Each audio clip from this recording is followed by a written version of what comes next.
Hi, everybody. So this is really exciting. We are here. I finished my Disney Canon project on my YouTube channel, 56 weeks. I reviewed 56 films in the Disney Canon. And so I wanted to do something to commemorate that, to talk about it. And so I thought, who better to do that with than one of my blogging friends, the animated kid. And he has also reviewed the Disney Canon. His name's Jay, and he's here and to join me. Is kind enough. And so, do you want to say hi and introduce yourself? Hello, everyone. You can't really see my face right now. I don't know what's going on with that, but I'm looking forward to talking. It's always fun talking about Disney with Rachel and everyone else, so I'm excited. Definitely. Thank you so much. And we do have the chat room open. We already got some people in the chat room, which is awesome. And so, it's interesting because the first time that I did the Disney Canon on my blog, it was a real sort of dream of mine. And I was trying to make kind of a lemonade out of lemons because I had torn my MCL. I couldn't walk, needed something to do. And so I started my blog, and I did it really fast. Yeah. I reviewed, I think, all 56 in, oh gosh, it was just a couple of months. So, because I couldn't move. Yeah. And I am a fast writer, so that helps me a little bit. But I know, so it was a different experience. A lot of them I had never seen, or it had been a long time since I'd seen. And then so this second watch through, I think there were certain ones that were maybe not, I wasn't quite as high on as I was the first time, maybe because different expectations. Also, but there were also ones that I was higher on that I was maybe I was maybe a little tough on that the first time. Because you just you get through these periods where you're just like, oh, this, and so you're kind of harder on a movie, or maybe you're too soft on a movie that just because the other ones surrounding it are so sucky. For sure. That happens to me a lot. Yeah. I would go through periods where I would watch an entire era in a week to 2 weeks, and other eras will take me 3 months to get through. They're just so bad. I mean, you are especially patient because you reviewed the Disney Tunes canon, which I will never do. Oh I will never. Yeah. Ever. No. That almost had me quit WordPress and I know. I'm like, just keep going. You'll get to Tinkerbell eventually, and there's something. Yeah. I was like, why are we? It's like torture. What Disney Tunes has taught me is that it taught me to appreciate the more bad Disney animated canon films. So yeah, I appreciate some of the ones I don't really like as much compared to the Disney Tunes. Right. So at least there's that. No, it's true because that's one thing. I do think there's some value in seeing all the animated films of the year. Some people say, why do you put yourself see Norm of the North? Why do you see the Emoji Movie or whatever? And I do think there is some truth that it's like people that said that Force Awakens was the worst movie of last year. It's like, well, you just clearly haven't seen very many movies because it's just not it's just not the worst movie of that year. I'm sorry. It could be the most disappointing. That could be totally true. Sure. But the when you see the full spectrum, it does give you a sort of a perspective that's like, okay. Yeah. I could dial down the hyperbole a little bit here. And so anyway, but I will never review the Disney Tunes canon. Never. So we have some great comments already in the chat room. Brandon says, I can't believe it's already been a little over years since the Disney Canon project review started. Feels like it hasn't been that long. And then Cold Summer Night anyway says, I already missed your weekly Disney Canon videos, Rachel. They made my Wednesdays. Oh, that makes me feel good. They made mine too, for sure. And Oscar Station says, Disney Tunes quality output is all over the place. Even Lion King 2 is something of a fluke. Yeah. So yeah, it's true. They do have some. I mean, I genuinely actually like the Tinkerbell movies. I think they're good. I like them. I wish they ended on a better note, though. I was kind of disappointed with how the last one just ended things, and now Disney Tunes. Yeah, I wish I feel like there needs to be one more. Yeah. because it was good. I liked the last one, but it does kind of just sort of end. Anyway, so what we are going to do is we are going to go through each of the eras, and we'll talk about some of the highs, some of the lows for us in each of these eras. And these are just how I define the eras. Everyone defines them differently, but this is just how I do it. And we're going to talk about them. So we'll definitely be looking for your comments in the chat room and in the comment section of what your highs and lows are of these areas. And you have to excuse me, I'm still not at a full voice, and if I cough, I'm sorry. But we were going to do this last week, but I was too sick, so I appreciate Jay and being able to do it this week. So let's start with the golden era, and this, I think most people generally agree that this is Snow White through Bambi. This is the first films of Walt's.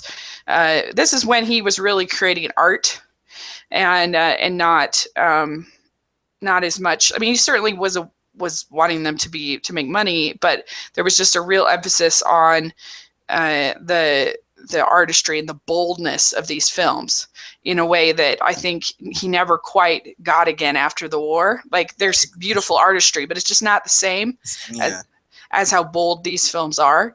And so even something like Dumbo, which was more of a commercial film, it was more of because they had lost money on Fantasia and on Pinocchio, it still is artistically bold in a lot of ways. Yes. He was very involved in the production of those films, whereas in the 50s and stuff, he might have been involved in one or two heavily, but afterwards they became a corporation, so his priorities kind of changed. Yeah, I mean, he got more involved in Disneyland and some of the live action projects and other things like that. I mean, it's just really interesting when you watch the films and you think about the risks that he was willing to take. And, that always blows my mind. And I think as a company, Disney isn't given enough credit in general for the risks that they've been willing to take repeatedly. Even films that are failures, like say a Black Cauldron or something like that, was still like actually taking a lot of risks and trying new things. And there's very few movies where I think they just totally mailed it in, just completely. Like Home on the Range, there's a few, but not many. Most, we'll even talk about it in the packaged films. I still wouldn't say that they phoned those films in. They had to do what they had to do. And so anyway, what do you think is the highlight of the golden era and the low light? There's really not in my opinion, there's not a bad film in this section. So, but what would you pick? My high point is Pinocchio. What I liked about it was it had a tighter story structure compared to the other four. It felt a bit more realistic, which is kind of ironic because there's also a lot of outlandish and somewhat illogical aspects to it. Like there's some anthropomorphized animals and there's realistic animals. Like that stuff was kind of contradictory. It had better pacing to me. And I was never really bored throughout the film, where some others I was like in and out. And the soundtrack is very emotional. Like When You Wish Upon a Time is the classic Disney song that they play over and over. So I just really enjoyed it.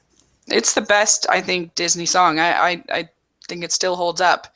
And just to think again, like I think it's so impressive that they didn't just pump out another fairy tale.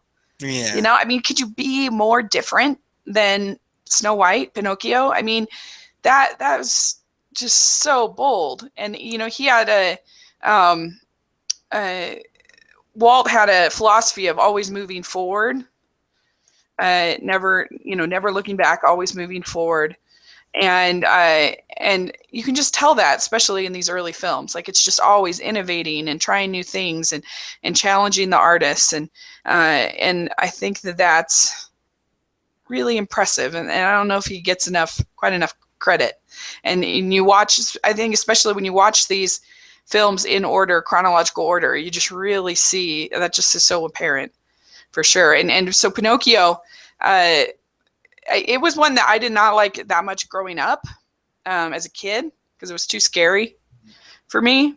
But once now I see it as a moral as a fable, and it's like a morality play from back in that time of teaching, trying to teach kids to be honest, and I think it does a good job with that. I didn't watch it too much growing up just because I didn't have access to it. But I've watched it while I became a teenager, and then as I got older, I always heard about it, so I knew what happened in the film. I just never really watched it. So when I watched it, like probably like 8 or 9 years ago, I started to like it, and with each rewatch, I like it more and more. Yeah. Walt says, around here, however, we don't look backwards for very long.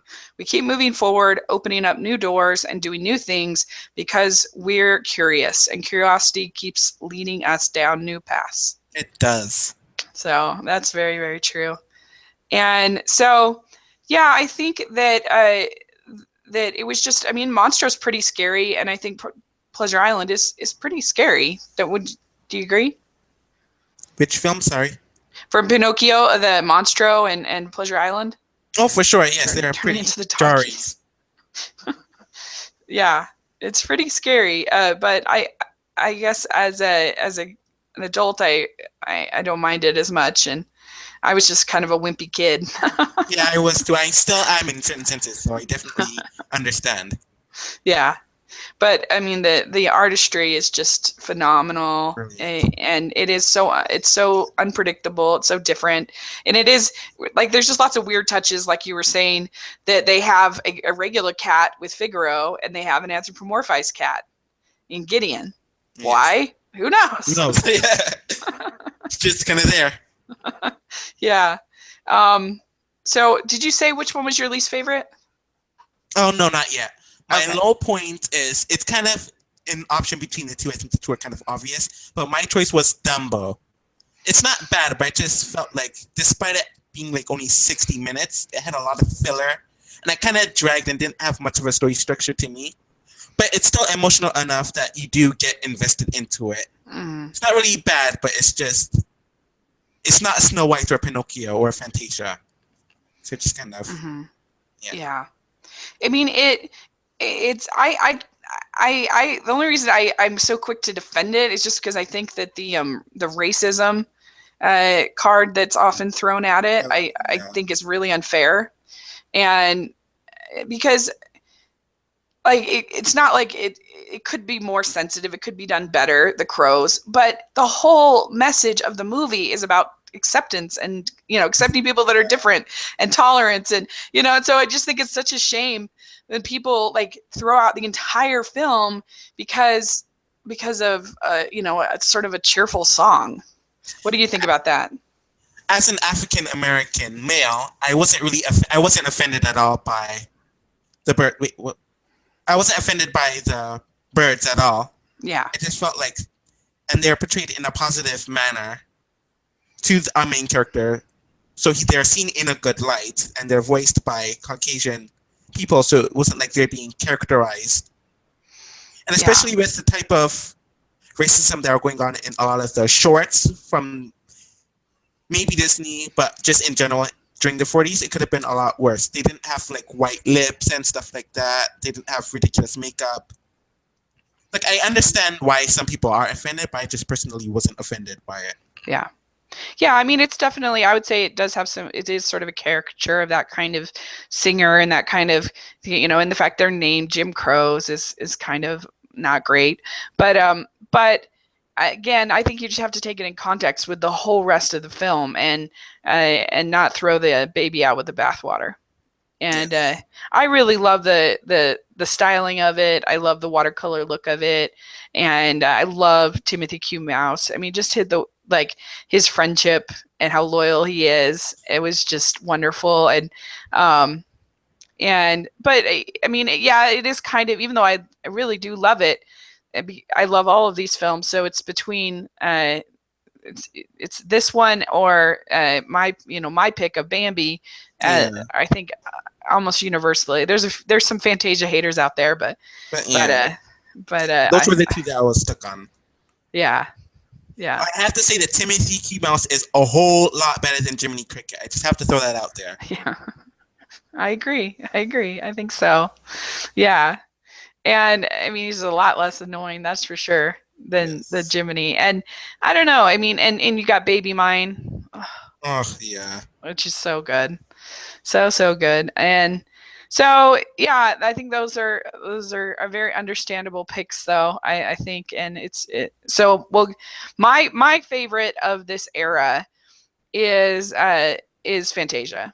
Okay. And the thing about Fantasia is that you have to just approach it like unlike any other movie. You have to look at it as a concert experience and not as a movie, really.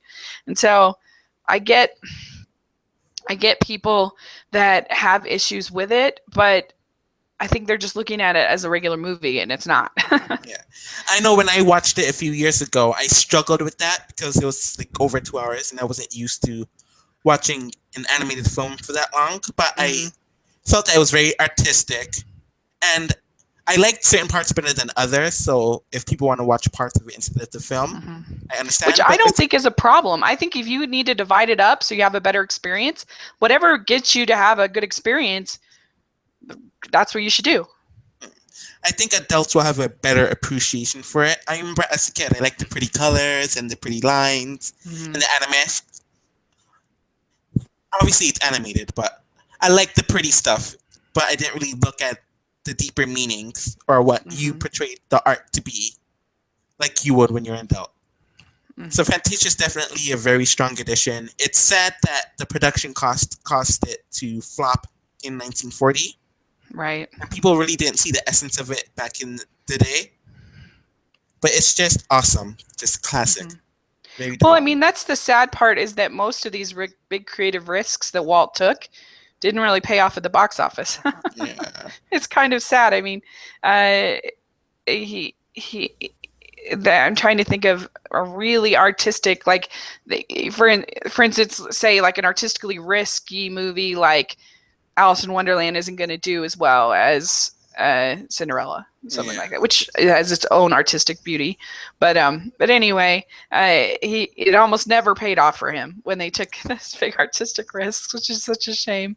At least Pinocchio was critically acclaimed, and it was about to win a bunch of awards and stuff. But it's Yeah, that's true. I mean, I think they were all pretty critically until the golden era, weren't they? All didn't they I all don't get know pretty about. good? I think Fantasia was like mixed to positive. I don't remember for sure. Oh, okay. Could be, could be. I don't know. I mean, we forget how big of a success and how big of a risk and how big of a success Snow White was. I mean, he had to take out the mortgage on his house, Yeah, and everybody said it was Walt's folly, and this was going to be it. There were people that thought that watching an animated film for feature length would actually hurt your eyes, that it was going to be damaging. There, I mean, I just think. yeah. We see it, and I think it. What do you think? Do you think Snow White holds up pretty well? I do. There are a lot of people who hate Snow White for her voice and stuff, but Mm-hmm. I'm interested in history, so I like hearing the voice, and that's how people in the 1930s sung. I love the Yeah. artistry. I like the story, though it could have been paced a bit better because I feel like it drags a bit in the middle of the dwarves. But otherwise, Snow White's a very strong character, which I Mm-hmm. feel most that many people don't really see, and it's a shame because she is a really good character. The evil queen is divine, and while the Yeah. prince is kind of like it's a very enjoyable film. I feel like Snow White, Pinocchio, and Fantasia are pretty much equal in my eyes, and I could switch the three out, and they could just be my favorite. Mm. Yeah, I love the evil queen. I mean, she's just great. The vocal performance totally holds up as one of the best I think in Disney. And what she does between the evil hag and the evil queen, and the fact that like she's got all the power, she's got everything, but she just has to be fairest. Like that, it's just sort of similar to Cruella a little bit in that way. Yes. That like it's not good enough to have everything. You got to be beautiful, and you got to so there's just that's great. And I don't know, I mean, just visually, like scenes like when she's running through the forest, like it still looks pretty scary, it still looks good, I think. And some of the and some it has emotion too. We forget It that does. I mean, that funeral scene when Grumpy finally breaks down, that's a really sad scene. Yeah. Mm-hmm. So, And you only know that the voice actress had to take out her teeth in order to change voices. really, I didn't know that. That's what I heard. Yeah. So, um, yeah. Anyway, about Fantasia. So I don't know. It's just one that you can just watch 100 times and get new things out of it. It's just so rich and so deep and so, and whether it's like thinking about the music in new ways or thinking about the various artistry in different ways or the stories and it's just such a unique cinematic experience.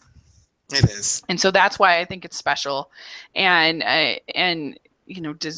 that's why I would get my top spot, because it's just it never, even Fantasia 2000 just doesn't it doesn't have the same impact as this as it's not a concert experience like the original. And so my least favorite is Bambi. Bambi is a film that I admire and I really like. It's solid, but I just have a few little tiny issues. I mean, artistically, it's almost flawless. It's a masterpiece as far as animation goes. It's just the layers to the backgrounds is incredible. How deep and rich and how, I mean, I think Sleeping Beauty is really the only one that they spent longer with on backgrounds and making, it's just incredible. That the way, I love the way that they use music to not just be music, but to actually be the sound effects for so like drip, drip, drop, little April, that's actually like, you get the feel of rain from these music. And so all that is great. It's charming, it's sweet, it's funny, it's scary, it's sad, it's really good. My only real flaw with it is it does drag a little bit in certain spots.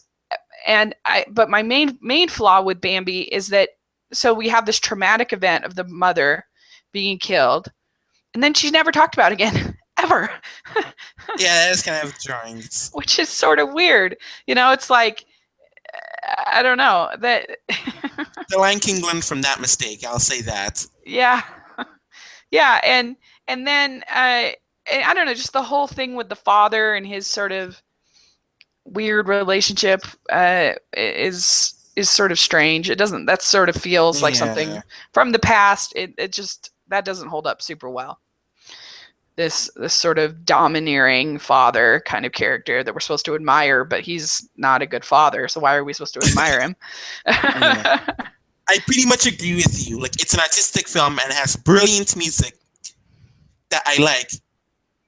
Bambi is pretty much a film that I respect, but I don't really care much for it as a viewer. It's one of those important cinematic films that you appreciate for its influence and impact on animation and film in general.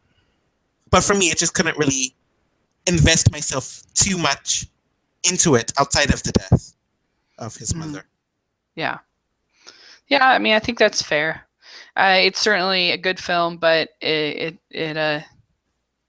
think it is it does have, little problems. It's not it is one of those movies that I like, but I don't love. Yes. So there you go.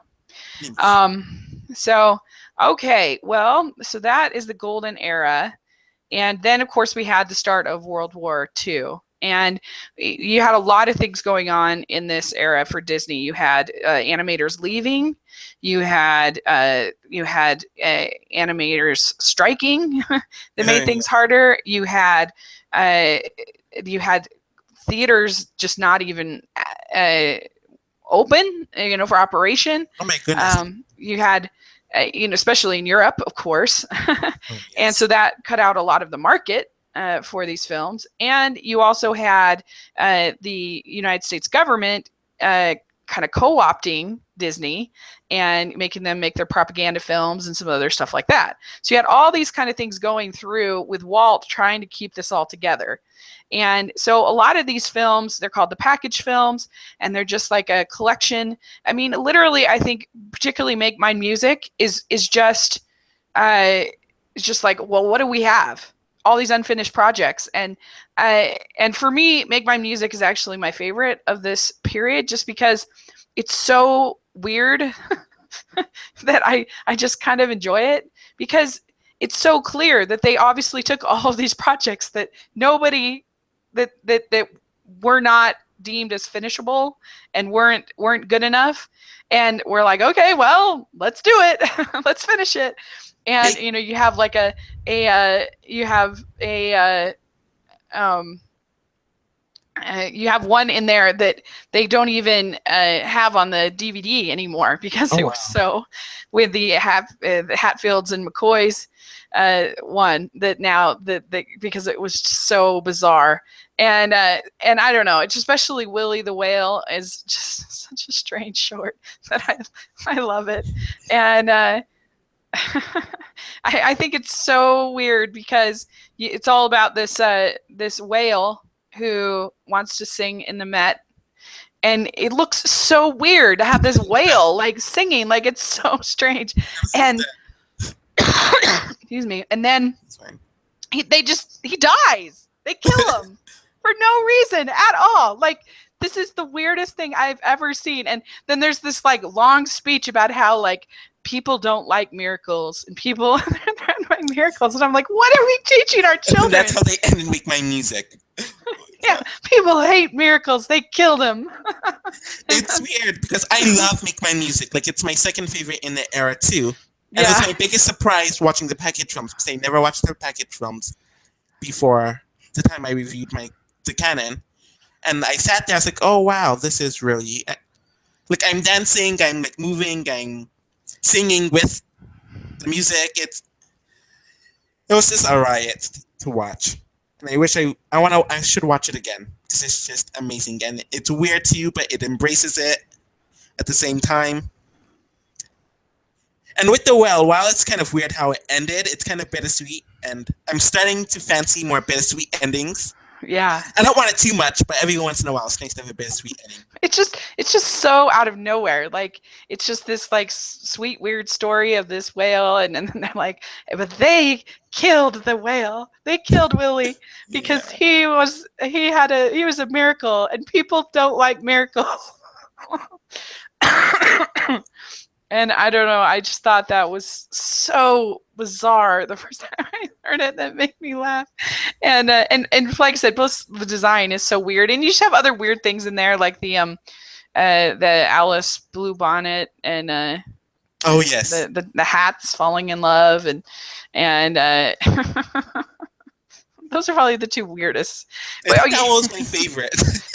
Well, you have Casey at Bat, which is so weird in retrospect. Like, it's basically about this jerk, this womanizing jerk who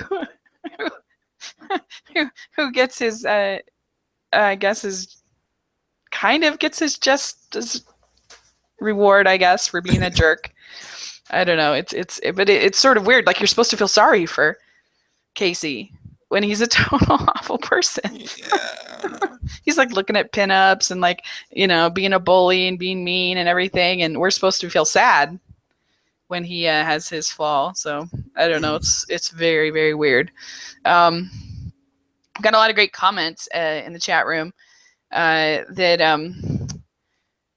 Camden says, as far as the package films goes, I find Melody Time to be so underrated. The animation atmosphere and not having to rely too much on characters gives me truly unique experience. And I agree. Would you say that Melody Time is underrated? A bit.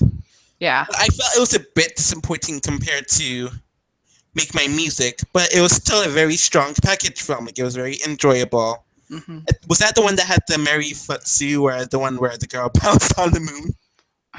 Yeah, that's the one. Oh my gosh. Yeah, that's another one that's totally random. And I really like, I love the Johnny Appleseed. Oh yes, that one. The Lord is good to me. I thank to thee. Yeah, I'd say that one is, and that one actually artistically is really nice too. And so what is your favorite of this era? I said my favorite. My favorite is The Adventures of Ichabod and Mr. Toad. Yeah. Did I say that right? I like that it focused exclusively on two stories, and both stories were well paced and enjoyable. Though I liked the story with Ichabod a bit more than Mr. Toad, both hold up very well. Hmm. I like the Britain versus America theme, though it didn't get too nasty. Like it was very classy with how they dealt with it.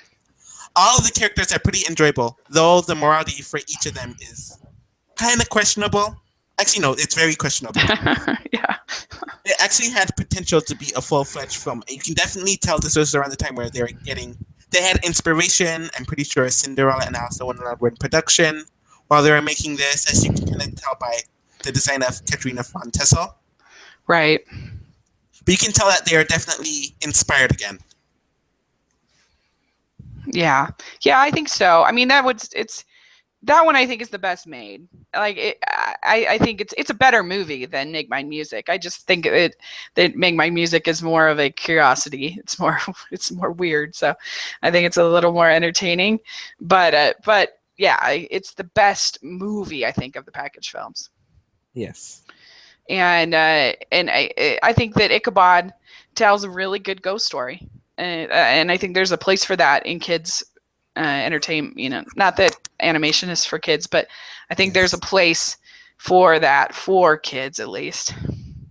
It's weird because I watched, especially the Legends of Sleepy Hollow, a lot within the past few years, but I never watch it on Halloween, which is the ideal time for people to watch that. So it's just kind of weird. Like I've watched it in the middle of the summer this summer, and I watched it in fall, no, in the winter the year before. It was just, I Yeah. don't know, I watch it at the most random times, but it's never during Halloween or October. Yeah. I mean, it's interesting because both of those movies have really flawed protagonists, which is kind of interesting. I mean, because Toad is not very good guy. He's dishonest and he's I believe in the actual book he was based off of, he was guilty, while in the Disney adaptation they made him innocent, I believe. um yeah, I mean I Or is it think left ambiguous? like he's taken advantage of by the weasels. They take advantage of him when he's like drunk and they get him to sign over Toad Hall. Oh yes, I remember. So Now. he's just kind of stupid in this one more than he is. He's careless more than he is like a bad person. But he's certainly not like a great example. And No, I love him in Mr. Toad's Wild Ride at Disneyland. Have you ever been to Disneyland? I went to Disneyland in wait no Disneyland that Disneyland's in California, correct? Yeah. I don't know if they have it at Disney World. I went to Disney World in 2009. Do they So have I don't Mr. Toad's remember. Wild Ride at Disney World? I don't. Okay. know. Well, at Disneyland, Toad actually goes to hell. Oh He wow! meets the devil. Oh my gosh! Yeah, which I think they should have included in the film. That would have been funny. Yeah, so I think that visually it's really nice. It has good songs and a good narration on both of them. I like, and from Basil Rathbone and Bing Crosby.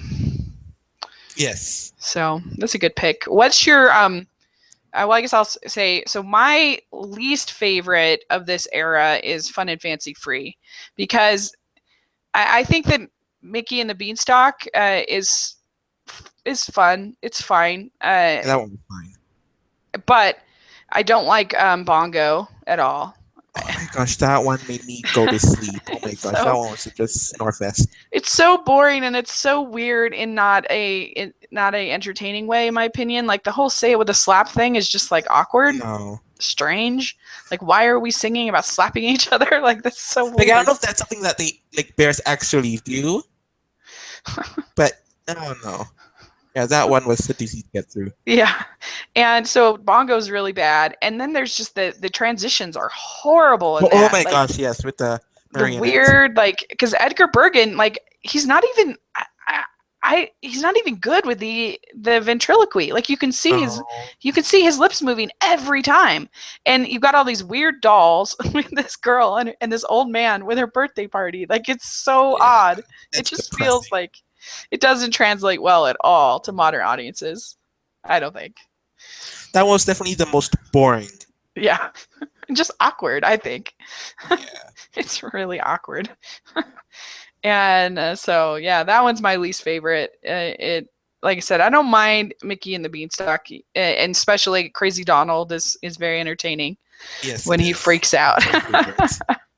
But the rest of it I could do without. So what's your least favorite from that My era? least favorite is the three Caballeros. He Yeah. didn't like Donald cheating on Daisy. I'm pretty sure Daisy existed in the Disney universe at the time. I didn't like him seeing. I didn't like seeing. Sorry, I didn't like him chasing after Yeah. women for Like like seriously, over half of the film. It was the just crazy, and it was just too loud. The entire movie was just too loud and noisy. Like it just drove me crazy. And outside of that, it's just hard to get through, and there's a lot of filler. It's just very unpleasant. yeah, like literally the last 30 minutes of that movie are is just Donald chasing a skirt like all over Rio. Like it's so weird. You're like, I wonder how the actresses handled actually filming that, and there's no, and pretending like there's a cartoon there. I don't know how. yeah. My God. Um, there's a great comment in the chat room. Tom Gunn says, I love the weird, awkward stuff exists. Love it or hate it. It makes being a Disney fan more interesting. I think that's totally true. It Like that's does. the value of watching the whole canon, is you Yes. get a full experience. And there's very few Disney films that I think are like unwatchable and miserable, and I'm like hating myself watching it. I But agree. if you have to pick a lesser, like we were saying with Disney Toons, I'd pick any of these films Over. over Yeah. over most of the Disney Toons movies. So, um, so I guess you keep that in mind. But yeah, Three Caballeros. It's interesting because when I first did the canon review, I liked Saludos Amigos better, but Yes. this time I liked Three Caballeros better because I don't know, it just felt like it was like a little bit like the animation was faster and brighter and better, and just the shorts I think are better in Three Caballeros than the shorts in Saludos Amigos. That Um, makes sense.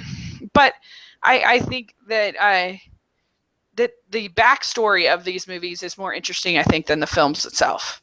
And Yes. I think that you can make a really, really fascinating movie about the making of Saludos Amigos and Three Caballeros, because they were terrified that these Latin American countries were going to go over to the Nazis because Yes. of your strong European presence there.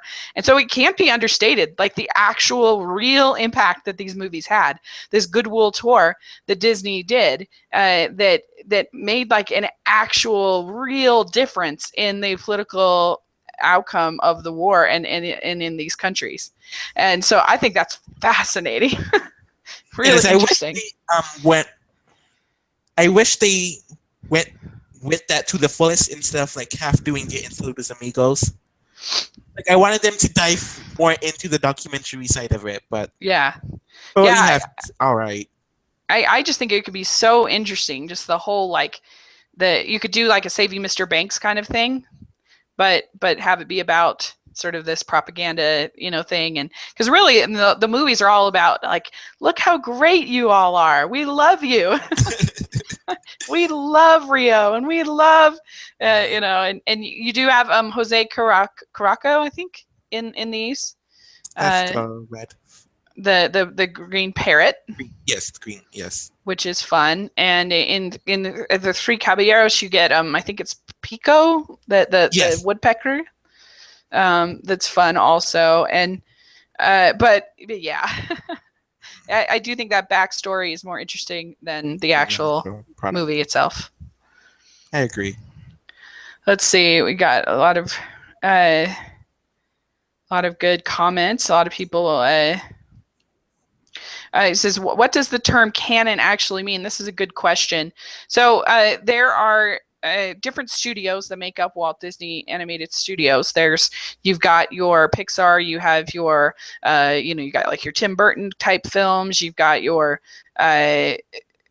then you have Disney Toons, which makes the Goofy movie and movies like that, and then you have television studios, all of that.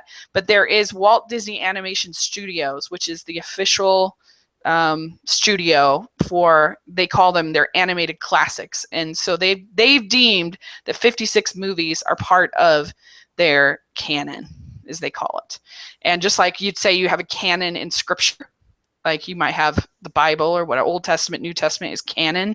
It's kind of the same thing here. You see the same thing with Star Wars. You know that like the Ewok movies, those are not considered canon, but like the George Lucas ones are considered canon. So anyway, so every franchise has that, and so Disney has 56 movies that are their canon. So yeah. Anyway, so that's a good question. So Planes, Pixar, those are not canon films. So hopefully that helps. See, are you there? Yes. Sorry. Okay, good. I thought I lost you for a second. Okay, so let's move on. We got a lot of eras to talk about. So then we get the war ended, and they had their animators back. But they were in debt, heavily in debt, from way back from some of the from getting through the war, but also even from the residual problems with Fantasia and Bambi and some of these other films that hadn't made money. And so they were desperate for a hit. They needed a hit. And so they turned to a princess movie. And that's one thing that's interesting, is I think people think that there are a lot more Disney princess movies than there actually are. I agree for sure. The franchise that was created in 2001 definitely doesn't help. But yeah, there's only really 10. Yeah, there's only 10. Because Brave is Pixar and Frozen isn't official. And Moana's not official yet either. Right. Yeah, I mean, so before Little Mermaid, there were only 3. 3, yeah. And I don't think we realized that because we got a lot kind of packed together in the Renaissance era, where you had your Little Mermaid, Beauty and the Beast, Pocahontas, all of that. And then Hunchback, and then Mulan was for a bit, and then they took that out. Mm-hmm. So yeah, Cinderella. They needed a Cinderella. Literally, they needed to be rescued, and Cinderella did it. And Cinderella is I'm a huge Cinderella fan. I just love the story. I love the idea of being sort of rescued, in your life. Like you have times when you just need somebody to kind of rescue you and help you, and that push, or you need that spirit to just help you get through the hard times. And so that's why, I think that Cinderella at its core is a very hopeful story. That if you're a good person and you do good things and you're positive, then good things then you will get that rescue. Like things will turn out okay in the end. And so when you're going through really hard times, I like Cinderella because it just gives you hope. It's like that classic story. Like out of all stories, it's just the classic. It's where a main character goes through hard times and then they get there happily ever after. It's the story that's been retold over and over and over and over again, and for good reason too. So it's definitely one of the most important Disney features, and it should be appreciated more. People shouldn't look down on it or Snow White just because they're older. Right. And the artistry is, I think, underrated in Cinderella. The backdrops are so beautiful. Yes. You had Mary Blair art in there that are. That's one thing I really appreciate about Disney, is even when they did a commercial movie like that, like a Lady and the Tramp or Cinderella or something like that. For the most part, you could make argument about like Robin Hood or something, but for the most part, they still made it beautiful, and they still made it. They didn't just sort of pump it out. That they made it something artistically significant, like that you wouldn't necessarily have had to. I don't think, for Cinderella. And the other great thing I think about Cinderella is the songs.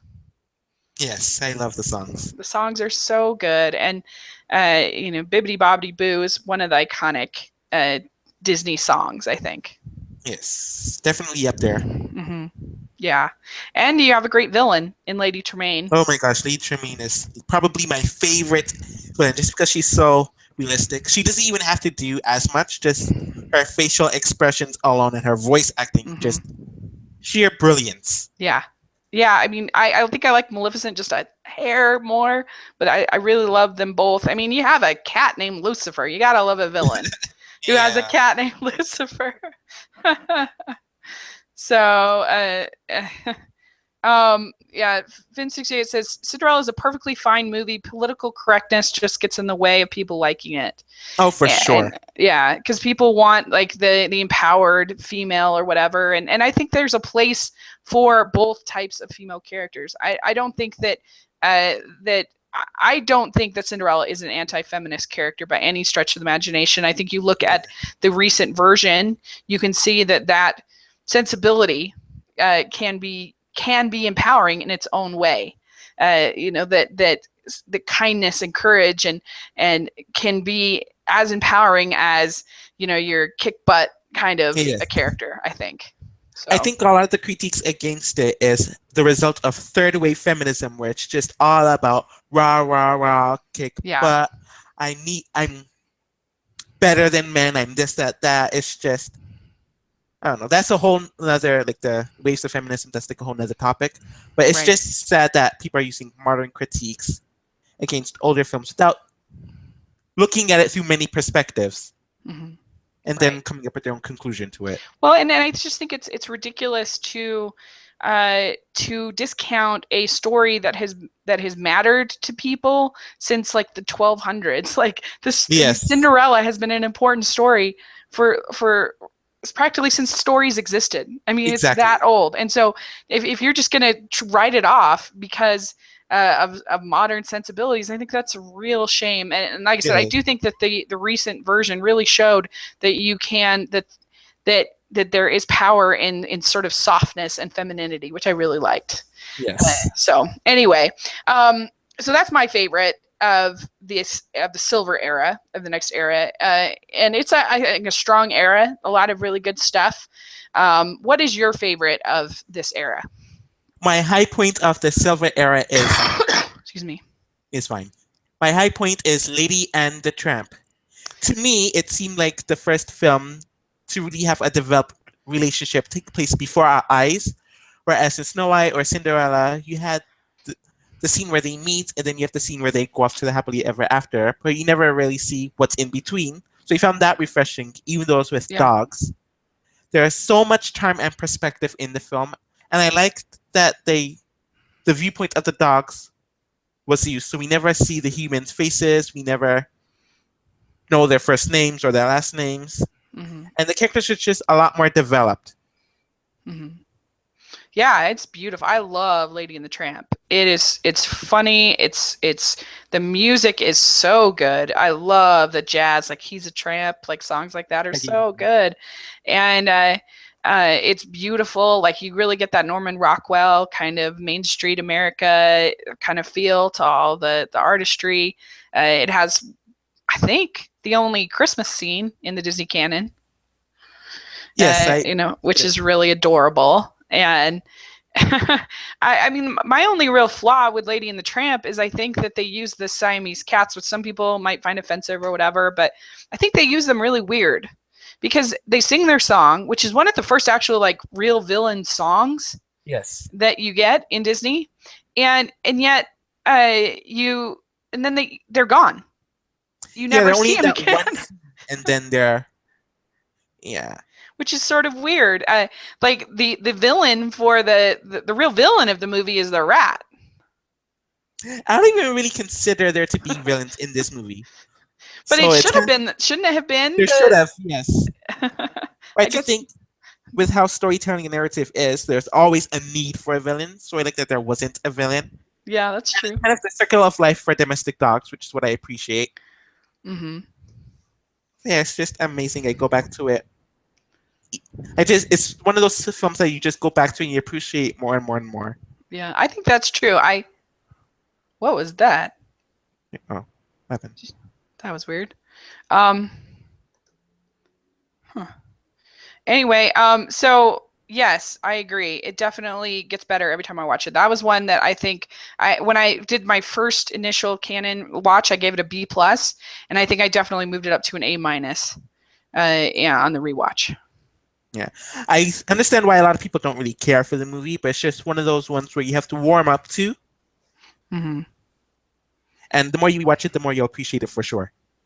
Yeah, Yeah, it's just so sweet, and so I love Jock and Trusty. They're so great, So side stand up. characters, and yeah, it's a great pick. I love it, and um, okay, yeah. So then the least favorite for me of the Silver Era is Peter Pan.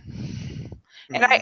I really, Peter Pan is beautiful, and it's certainly very watchable, and the music is really good, and it is very funny. Uh, it's probably Disney's, as far as slapstick, it's probably their funniest movie. That It or is. Emperor's New Groove, I think, are the funniest. And so it's certainly by no means a bad movie at all. But if I had to pick which one I think is my least favorite, and because I knew the one I think that you're picking, um, then I go with Peter Pan, just because I do think that they treat Wendy so horribly Oh through my the whole goodness, that thing. was my main gripe with the film. Like they try to drown her, they try to shoot her, they try to, like, she's treated like a horrible person, and she does nothing but be completely sweet and lovely. Yeah, I don't know. And so that's weird. And I do think that the Red Man song is, like, I'm not one who's overly PC, but that one Mhm. pushes it for me. It's so Yeah, long, and it's so there's really no need for it. yeah, it doesn't add anything to the story. It's just kind of awkward. And so yeah, I mean, and artistically it's really beautiful. So it's a good movie. I just don't, I think it holds up super well. I agree. I think the film is like third or fourth on my list with the Silver Era, and I do like it a Hmm. lot. But it's just the characters are just too unlikable, especially Peter Pan and Tinkerbell. They just, Yeah. especially because there are two of our three main characters, it kind of makes the film a bit draining to watch at times. Hmm. But otherwise, it was fine. But Yeah. once you see the viewpoint of Wendy as the main character, it made the film easier for me to watch. Hmm. But yeah, Yeah. Peter Pan definitely has its issues.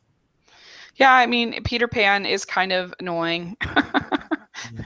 And it, I don't know, it's just, it just doesn't hold up super well, but it's still a good movie. But anyway, what's your least favorite of this era? My least favorite of the era is probably the popular choice, but it's The Sword in the Stone. Yeah. So I just found it too episodic. Right. Like there's a very weak structure. Arthur, our main character, is pretty much a plot point and barely does anything himself. Like he's just kind of there for running to like drag around or whatever. And the characters should have been a lot more developed, in my opinion. It was very weird. About, and the ending was very anticlimactic. Hmm. Like I get like the build up to like the sword and being pulled out of the stone is nice, but the scene afterwards just like, oh, they just ended it just to end it. Yeah. There was Yeah. no conclusion. This is definitely, I think, Sword in the Stone, I think, is definitely one of the most overrated. And maybe it's not one that I watched as a kid, so I have no nostalgia for it. Me And neither. not that there's anything wrong with having nostalgia for these films. There's nothing wrong with that at all. But I don't know. I just think that you're absolutely right. Like the story, it's just him. The thing that's frustrating is he's taught these lessons by Merlin, but he doesn't really learn anything. We never see him having to use the lessons that he learns. We never Very see him that, like, most of the time, like in the first one, that it's actually the owl, I forget the owl's name, that saves them and learns the actually lesson. The me. second one, he breaks the squirrel's heart and doesn't seem to learn much about that. And then the third one, it's Merlin and Madame Mim fighting it out in the wizard's duel. It doesn't have anything to do with Arthur. So like he doesn't really learn anything. So what's the point in all of this? And by the end you're just like, why can he pull that sword out of the stone? I have no idea. Fate probably or something. Yeah. Yeah, she's just destined to do it. So why were we wasting all our time? And there's this idea that like that Merlin is so offended that he wants that it's not Hiccup.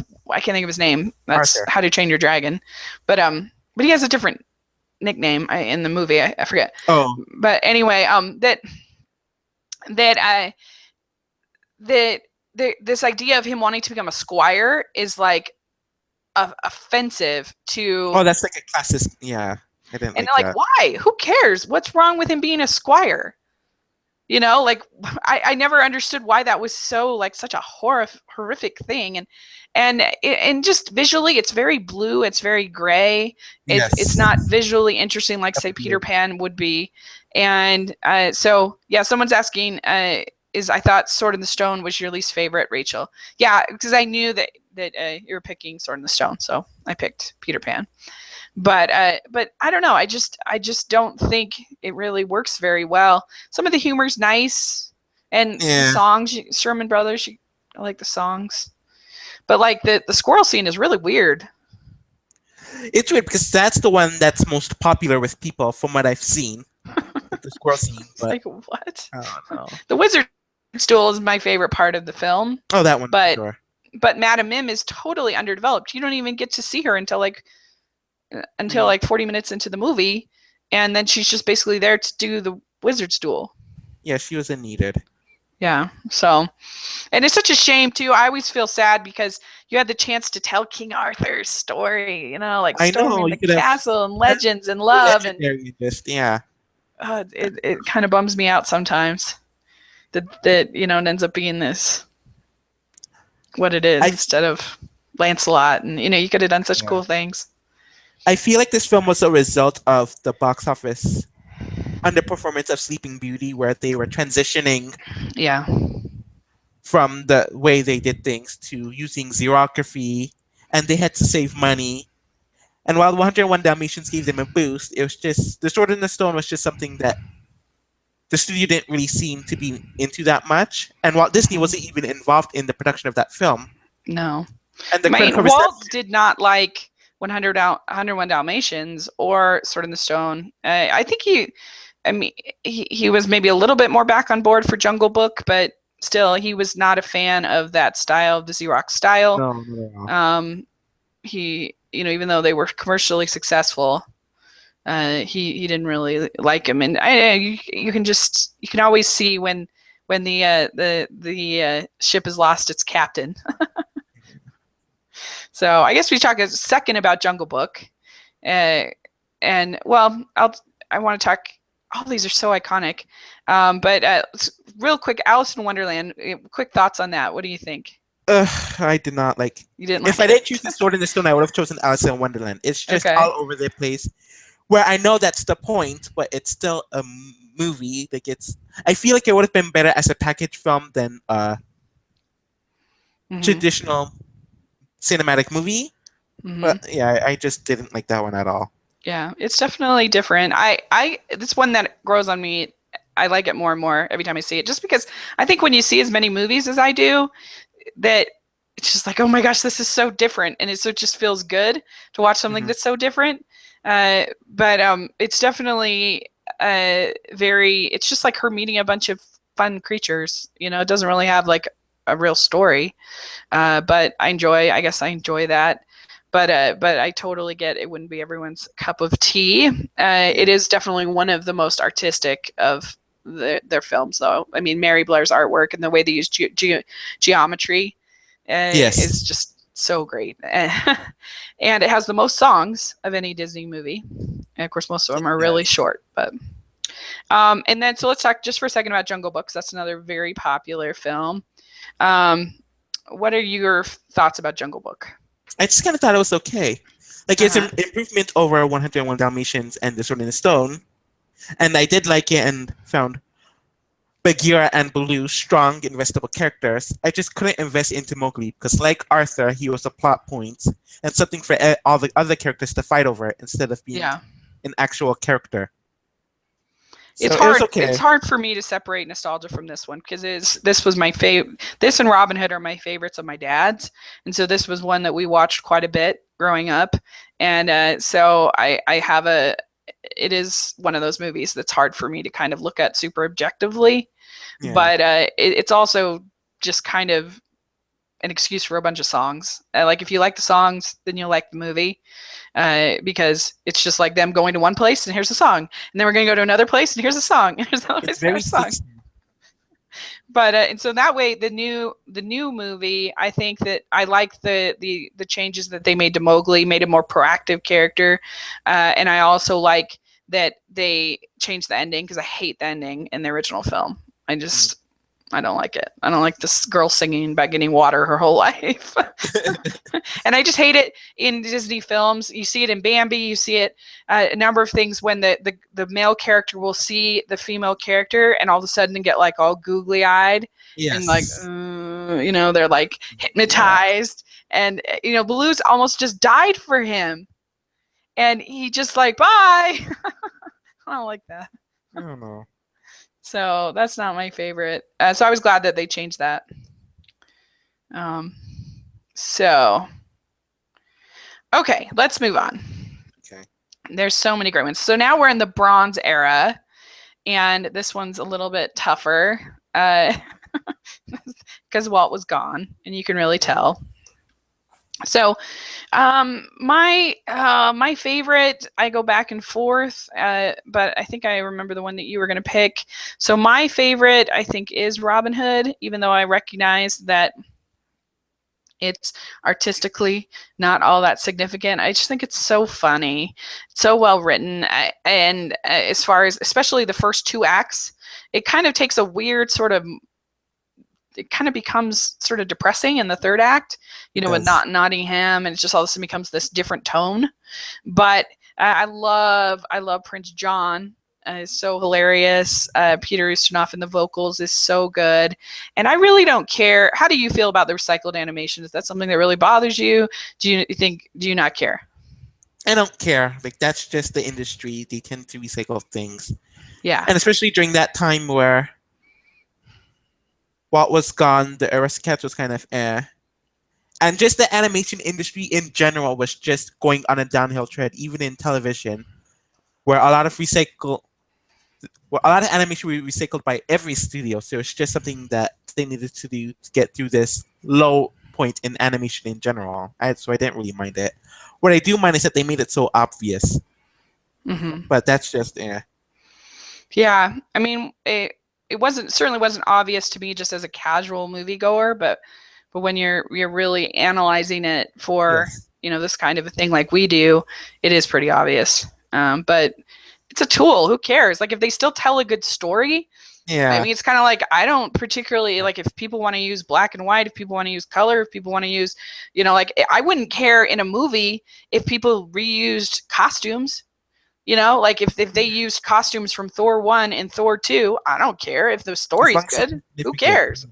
Like doesn't matter to me. If they had to save money. People just want to complain about certain things. Yeah. People just like to complain.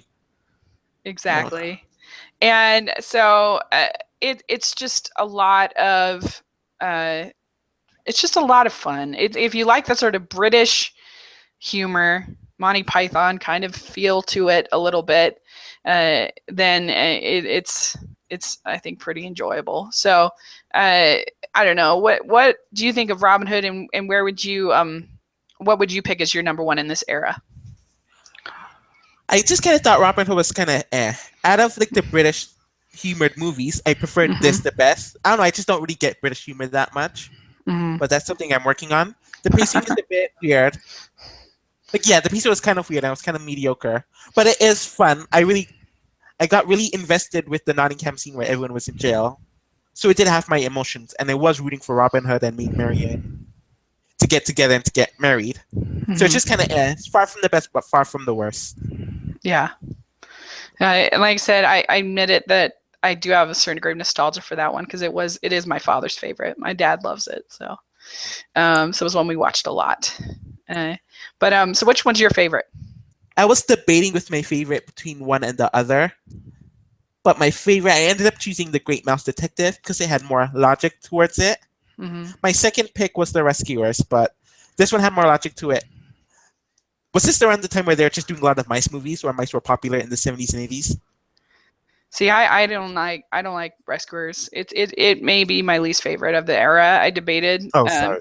No, that's fine. I hate Medusa. I just think she's just such a horrible, shrill, awful character. And I don't know, I just think they go too far. It's too mean. To me, it's just a mean-spirited movie when they're making Penny go down into that cave and they're yelling at her, and it's just so drab, the whole thing. I mean, from the very beginning, she's sending out the bottles, and then you get Rufus and his sad story, and like, it's just, Yeah. I don't know. I just find it a very joyless film. I really don't like it. I definitely understand that. But a lot of other people do. To me, Rescuers Down Under is much better. It's just a lot more joyful. I don't know. Well, wait, should we discuss The Rescuers now that we're on it, or just? Yeah, go ahead. Let's talk about it. I found The Rescuers Down Under to be kind of a disappointing sequel to The Rescuers, but I think it was just because I liked Bianca and Bernard so much, and I liked their story where they're very underutilized. But I guess with The Rescuers, I liked our two main characters, so I cared about it. Madame Medusa was a blatant copy of Cruella de Vil, so that was just kind of Yeah.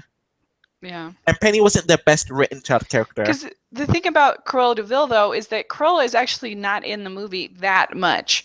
I mean, she's used just enough to kind of, really, most of the foes of the puppies is Jasper and Horace in 101 Dalmatians. And so it's just not as overwhelming to me as you have with Medusa in The Rescuers. Well, that makes sense. For me, and it's just, I hated it as a kid. It was definitely my least favorite, next to, I don't know, I found it really scary, the idea of this little girl getting abducted and getting forced to go down that cave and by the mean old lady. And it was definitely very gloomy, and it hasn't aged well at all. It's very 70s. It's just yeah, the songs are very like Karen Carpenter, very 70s. Like, they're good songs, but they're just dated in their performance, I think. And so, yeah, I personally liked, like I said, I personally liked Rescuers Down Under much better. It's just much more of an adventure. I think it's way more fun. I love the flying. You get way more time with Cody that when he's free, and it's just more hopeful, I feel like, than just, to me, The Rescuers is just so drab and so But I understand that a lot of people like the mystery elements of it. Yeah, that was the thing I liked about it the most, because you don't really see Disney do the mystery side or execute it as much as they did in The Rescuers. Yeah. So what do you like about Great Mouse Detective? Let's talk about that. Okay, yes. Sorry for drifting us, but the characters, even the villain, are very likable, and there's a very strong dynamic within the cast. I feel like films prosper and are successful once there's a strong dynamic, and this film is one of the best at that. Mm-hmm. With Professor Radigan and basically the Great Mouse Detective, there's just an interesting dynamic and an interesting interaction. It was very well paced, and it kept me interested in what was to come. And that film was kind of it wasn't really a mystery because you kind of knew who's the villain. Yeah. But you were interested in the plot elements and what was going to happen. The world building was so strong, despite it being in the world of Sherlock Holmes. Yeah. And I felt like with the Mouse world was executed a lot better than it was in The Rescuers. Yeah. Where the mice and the humans can understand each other. In The Rescuers, that was just kind of odd. Where the Great Mouse Detective, it actually separated them, and it was more logical, like I mentioned earlier. Mm-hmm. It wasn't as dark or depressing as the other films in the Bronze Era, kind of like what you're saying. So it was very refreshing, especially after some of its immediate predecessors. Yeah. Yeah, I think that's it's really solid. It's so entertaining. It's just great all around. I think it's visually, it holds up. It looks much better than the other films from that era, I think. And it's got some pretty scary parts for sure. It's got some funny parts. It's got a great villain song, which again, you don't have as many of those in Disney as you think. And Vincent Price, amazing vocal work. You can't beat that. The only flaw I really have with Great Mouse Detective is what I call the stripper song. Yeah, I don't know. I don't know what the heck was that. Yeah, no. Don't want to see stripping mice. Like, no. But the funny thing about the stripper song is that when I did the first rewatch, I was like, "What is this song?" I Yeah. called my mom and I was like, "Mom, what is this song?" We are like a huge Sherlock Holmes family in my family. Like Okay. we love anything Sherlock Holmes, and so we watched this many, many, many times, and I never had remembered this scene. And she's like, "Oh yeah, I always skipped over that." Yeah. So it was a real surprise to me. So yeah. That other than that, I really like it. I think it's really, really good. And also, you got great little character moments, like the fact that Ratigan is so offended when he's called a rat. Like that's Yes. really good. Interesting little tidbit that gives so much development and so much depth. Yeah. So yeah, I think that's a great pick. So what is your least favorite of this era? My least favorite era is Oliver and Company. Yeah. Like, I understand its contribution to what would become the Disney Renaissance and its contribution to releasing a film every year, but it was just a marketing ploy, a blatant marketing ploy, and there's just too many attempts for it to be cool or trying to be cool, where it just made it look bad. Yeah. The pacing was extremely rushed, despite the film being like a bit over an hour. Like, it wasn't a long film at all. The characters were extremely flat, unlikable, or both. Oliver is a plot device for the other characters to fight over and to prioritize. Dodger is just trying too hard to be too cool. Some of the songs I liked, but other songs were just filler and there's no need for them to be there. And ironically, this was seen as the A movie, while The Little Mermaid was seen as the B movie. Yeah. Yeah, I know that's the interesting thing, and it's a watchable film, I think, but yeah, it's not a particularly good movie, and it's frustrating because it's kind of like Sword in the Stone in the way that like the Arthur legend is so great, and you get this, and Oliver Twist is a great story, like, and you get this, like, why did they portray Fagin that way? It doesn't make any sense. It's not good. The villain is so lame. Sykes, I barely remember him. No, he's horrible. I think that the things that I do think it has two good musical numbers. The Why Should I Worry, I think, is really well animated and well sung. I'm a huge Billy Joel fan. And then the Diva song. I can't think of it all of a sudden off the top of my head. Perfect. Easy, I believe. Yeah. I mean, Batman. Yeah, I like those two, but the rest were just there. And it kind of has sort of an old school Hollywood kind of feel to it. And then I think the subway crash is pretty cool as far as at the end. But yeah, story wise, and I do like some of the imagery of New York City and some of that's sort of cool. So it's not a total like miss to me, but yeah, I think it's a weak entry in the film. So in the Disney canon. So my least favorite, a lot of people would probably pick the Black Cauldron. I think the Black Cauldron is at least sort of interesting. It's sort of an interesting failure because it's just so different and so unique, and but it has unlikable characters, and it's not a good movie, but it at least sort of is kind of curious, I guess. But for me, I don't even get that sense of curiosity from the Aristocats. The Aristocats is just flat and bland, and it feels like a copy of 101 Dalmatians and a copy of Lady and the Tramp on so many levels. There's so much about it that feels derivative, even derivative of the Jungle Book. It just has all of these elements. It's like somebody took like a kit of Disney movies at that time, said we're going to put in some Sherman Brothers songs, and we're going to put in and we're just going to and there's just no like it's just lame. It's just a lame movie, I think. What's interesting about this film to me is that I watched it as a child. It's one of those films I watched here and there, and I loved it. So when I was rewatching the canon, I was so looking forward to watching this film. Yeah. And then when I watched it, it was just like, that's what I remembered liking. Yeah. Like, that's it. Yeah, because like no, I just like with 101 Dalmatians, like when they're lost, like there's so much tension. Like they get so close. Like the scene with the puppies in the soot, and you get that drop, and you see Corella, and she's like, that's so tense. And you compare it to the scene in Aristocats when they're sneaking onto a similar kind of moving van, no tension, no stress, no, like, and Edgar, right, is just Yes. totally lame. And there's just like really random stuff where it's just like, why do we Why? have the drunk geese? Like, what's that? What's that going on? Like, that's weird. So, yeah. Anyway, sorry, I interrupted you. What did you? No, it's fine. And then, like, once I was once I'm doing research on the production of this film, the original concept of the movie was so much more interesting and so much better than what we actually got. Yeah. Where Duchess was giving away her kids to these special places just so they can better their lives. Like, that would have been amazing to see. Mm-hmm. As there's a lack of films in general regarding animation that's in the perspective of a mother, and something so emotional as to giving her kids away. That would have been such a deeper and such a more emotional film.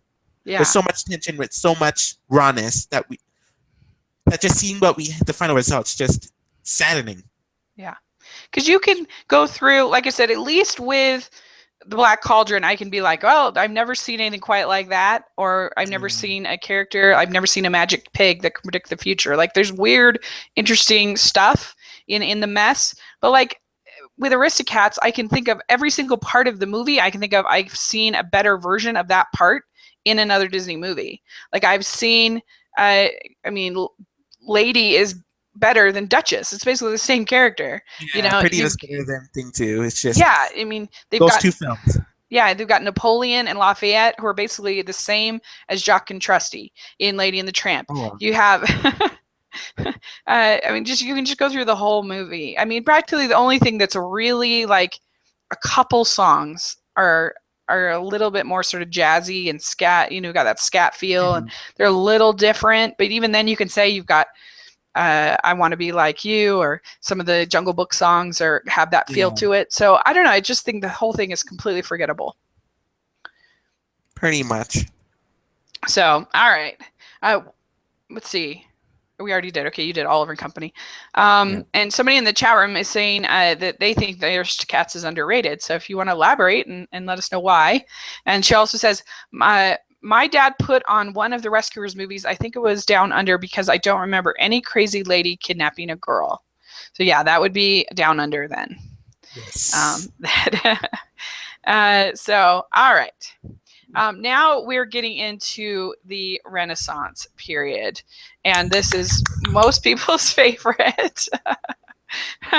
Especially if you're a kid from the 90s. I was a kid from the 80s, but anyway, and so this was a very, very, very wonderful time of Disney animation, and the quality of the films, and pretty much every year producing it is amazing. And so my favorite of this period, because I knew that you were going to pick the one you're going to pick, is The Little Mermaid. And Yes. The Little Mermaid was a very influential film, probably the most influential film in my childhood. So I can't divorce it from nostalgia. But I still think it's a good movie. Like, even without nostalgia, like it's got great songs, scenes like Under the Sea, where you have different colors for every single fish and different instruments, and you got this incredible song. And it's so funny, I think. And you've got Les Poissons, and you have Kiss the Girl. And I mean, when I was a kid, Kiss the Girl just was the most hilarious thing ever. Like, and that was so funny.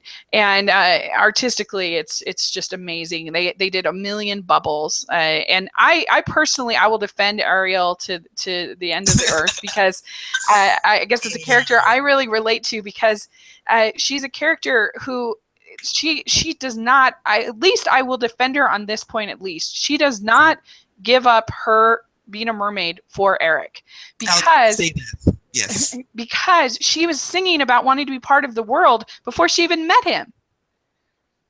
You don't collect like a whole grotto full of stuff about a world, for nothing. Like I think she knew that's where she belonged. That's where, and I think when you see her, when she does get to the land, and just her, like when she does the tour of the town, and you just see her excitement and her energy, and she's just so happy, and you just get this feeling of this character is where she's supposed to be. And so she's a teenager. I'm not saying everything she did was perfect, but I think that people are way, way too harsh on her, in my opinion. And she's somebody who was vulnerable because her father had just destroyed all of her stuff, and you've got an incredible salesman in Ursula and an incredible villain in Ursula. And I love Ursula's song, Poor Unfortunate Souls, is so good. And it's just so entertaining. I love all of the choices they made, the vocal choices they made to make Sebastian, or this reggae guy, is just hilarious and so good. And I've always liked Eric. I think Eric is good. I like the way that he comes to her defense in the end, and that ending is super exciting. And I know, I love it. I love Little Mermaid. So it's always be one of my favorite movies, period. The Little Mermaid was definitely a favorite in my family. Ariel is my sister's favorite Disney princess, Disney character. Yeah. I personally don't like Ariel just because I didn't like the way she went along certain things. But I don't think she went to the human world just for Prince Eric. I don't think that at all. Right. So some of the critiques are kind of just like, eh. I think I sour on her a bit because of people badgering on Merida, but I don't. Let's just not get into that. But it's just a comparison. I thoroughly enjoyed the movie despite me not liking Ariel that much. The music really catchy, the animation is astounding, and the story is very entertaining. And it's truly a classic. It still holds up after 28 years. And and they did such a great job in these Renaissance films of just like drawing you in from the very beginning, with Fathoms Below, and you just get this sense of this great story that we're getting invited into, and you certainly have that with Lion King, you have that with Beauty and the Beast, it's just, and so it just from beginning to end, they're just very, very, very entertaining films. I agree. So what's your favorite from this era? My favorite is Beauty and the Beast, which is interesting because I didn't think I'd like it that much after like the plot holes and stuff like that. But I rewatched it and I remembered I rewatched it a few days ago for something upcoming that I'm doing. And I remember why I'm so drawn to it. Like, it just captures the essence of the fairy tale aspect, and it just captures something deep inside me, which I feel does for everybody. Right. That it's relatable to everyone in at least more than one. In one way, it's at least relatable to someone. It uses the musical format perfectly.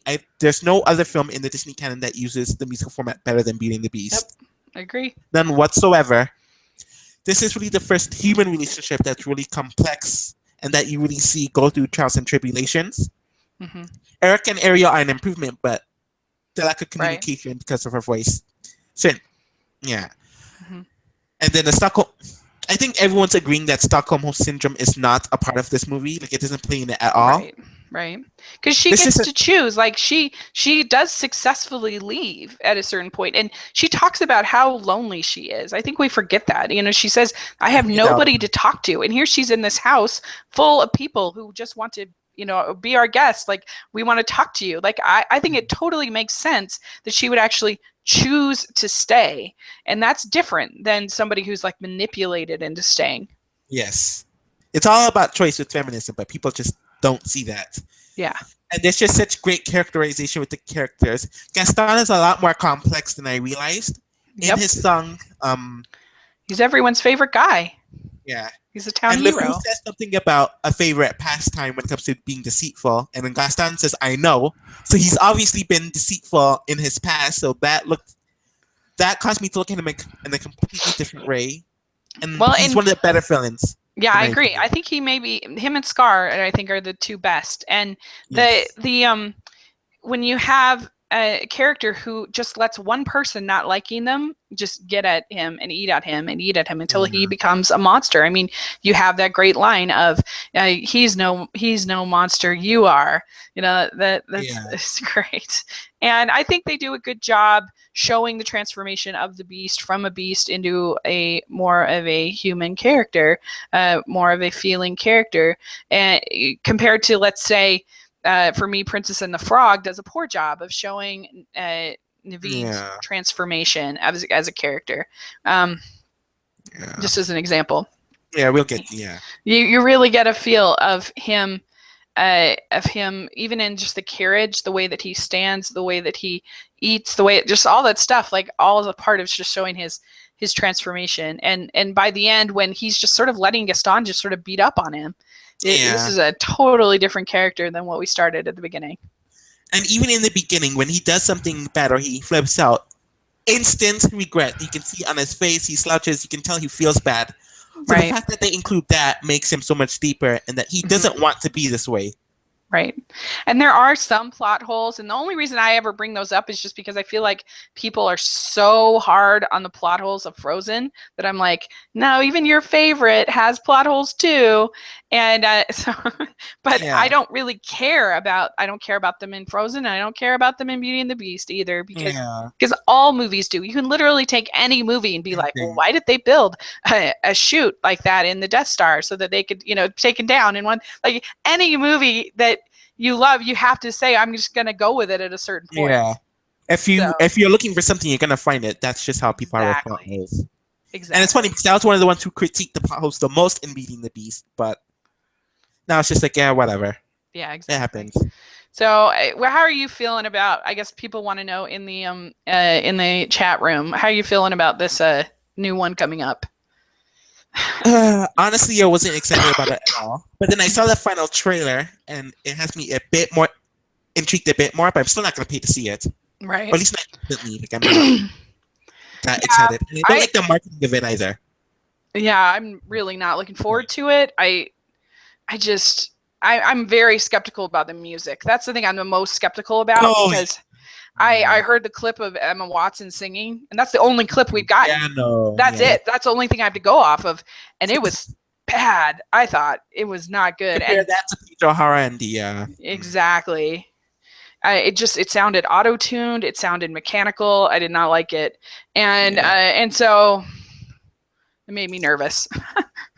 And the fact that they haven't, because the only music that they've released so far is the Ariana Grande and John Legend credit song.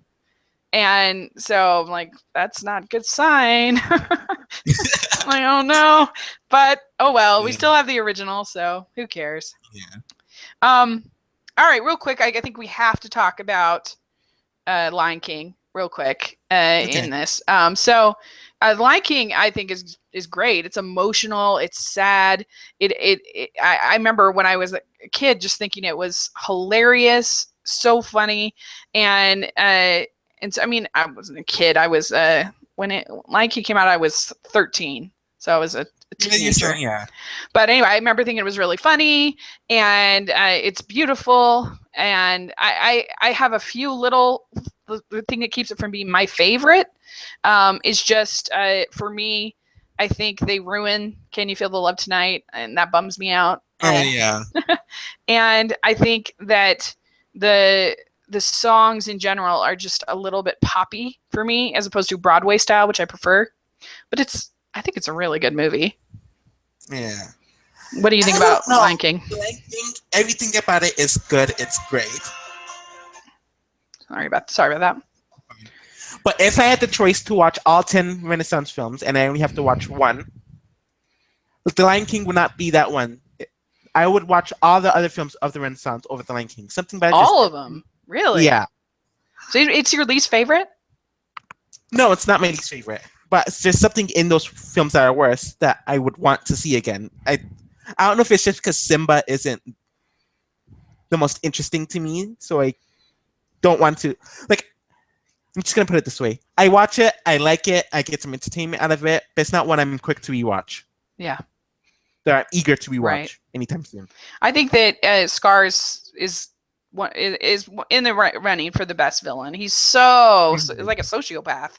He's completely messed up, and I love Be Prepared, I think, is great, and I also I love the scene when he gets the vision and he sees and he says, and you promised you'd always be there, and that always gets me in the feels.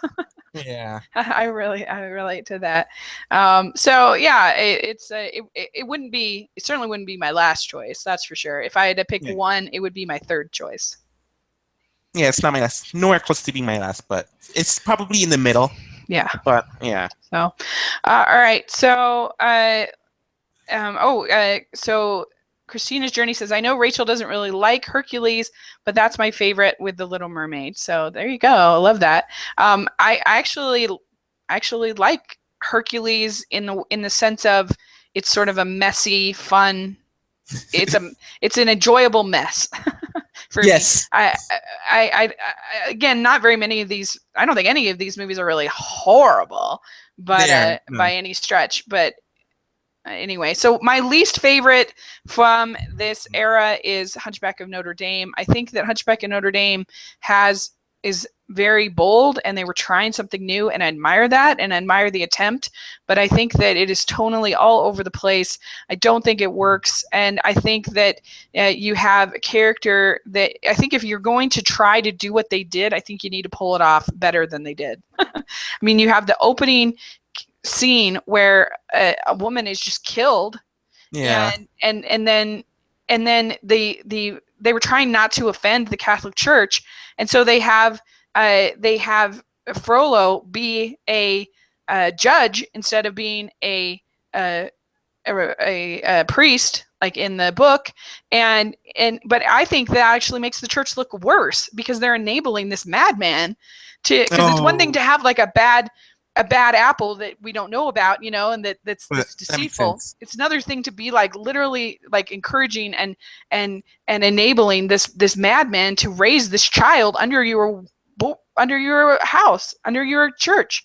It's crazy. And I just, there's nobody to root for in Hunchback of Notre Dame as far as I'm concerned. Oh, wow. The gypsies are so unlikable, I think. And I mean, they're at one point, they're going to hang our heroes. There's, I guess Esmeralda is close, but I don't know. I don't feel like you get to know her well enough for me to really for me to really be rooting for her. It just has a fractured protagonist. You're not, you can't decide on who the protagonist is. And I think that you want to root for Quasi, but I don't know. I just don't think he's well developed enough. And it just the tone, like there's scenes that feel very like Home Alone where characters are getting hit in the head with boards and then the weird thing at the end when there's like mountains of gold, like, or steel or whatever, like ore being like dumped out of this, like what on earth, where did they get all that ore? There's like rivers. And then you have the scene where Frollo almost burns a family, the Mill family, alive, and I'm just like, what? Like, we don't even know this family. Like, I don't know. It just doesn't work for me. I admire it. I admire what they tried to do, but I don't think it was successful. My biggest, I don't know if I love the film, but I highly like it. I think I ranked it like 5th or 6th in my Renaissance rankings. But my biggest issue with the film was that Esmeralda should have been the protagonist. Yes. Just with the way the story ended up gravitating towards her and how she was the protagonist in the book, she should have been the protagonist. Yep. It would have developed her relationship with Phoebus more. It would have developed the gypsies more. Yep. The story element would have been stronger. Yep. With Quasimodo being the protagonist, and most of the story elements revolving around Esmeralda, it didn't really work. Well, and everybody hates the gargoyles, and it's not that it's one thing to have comic relief, but it's another thing to have comic relief that is so that is actually mean to our lead character. Like when you think about what they do with a guy like you, it's actually really mean. They're like building him up that he can that he's gonna get this girl when they know that he's not gonna get, so it ends up just feeling just kind of so I don't know. It's one that it's between this and Pocahontas, but for me is the worst of this era. But I just think that they had I think the project should not have even been attempted. It just was not a fit. Yeah. And if you're going to do it, they should have gone all the way, but they kind of lost their nerve. They lost their nerve. So, what about you? What's your least favorite from this era? My least favorite was between two options. Obviously, Hunchback wasn't one of them. I ended up choosing Pocahontas, but Pocahontas and Hercules are like equal to me. But I just chose Pocahontas because I have more to say about Pocahontas in comparison to Hercules. Okay. My biggest issue with Pocahontas is that for a film that's supposed to be so complex, very little actually happens. Like the pacing for the first half is extremely slow, and then the second half is too fast, and then the film kind of just ends. Yeah. And then the conflict between the two characters isn't as developed because they pinpointed all the conflict to Governor Radcliffe. There shouldn't have even been a villain in that film. Yeah, I mean, and it's just you feel unclean almost watching, in a way, Pocahontas, because these are real people.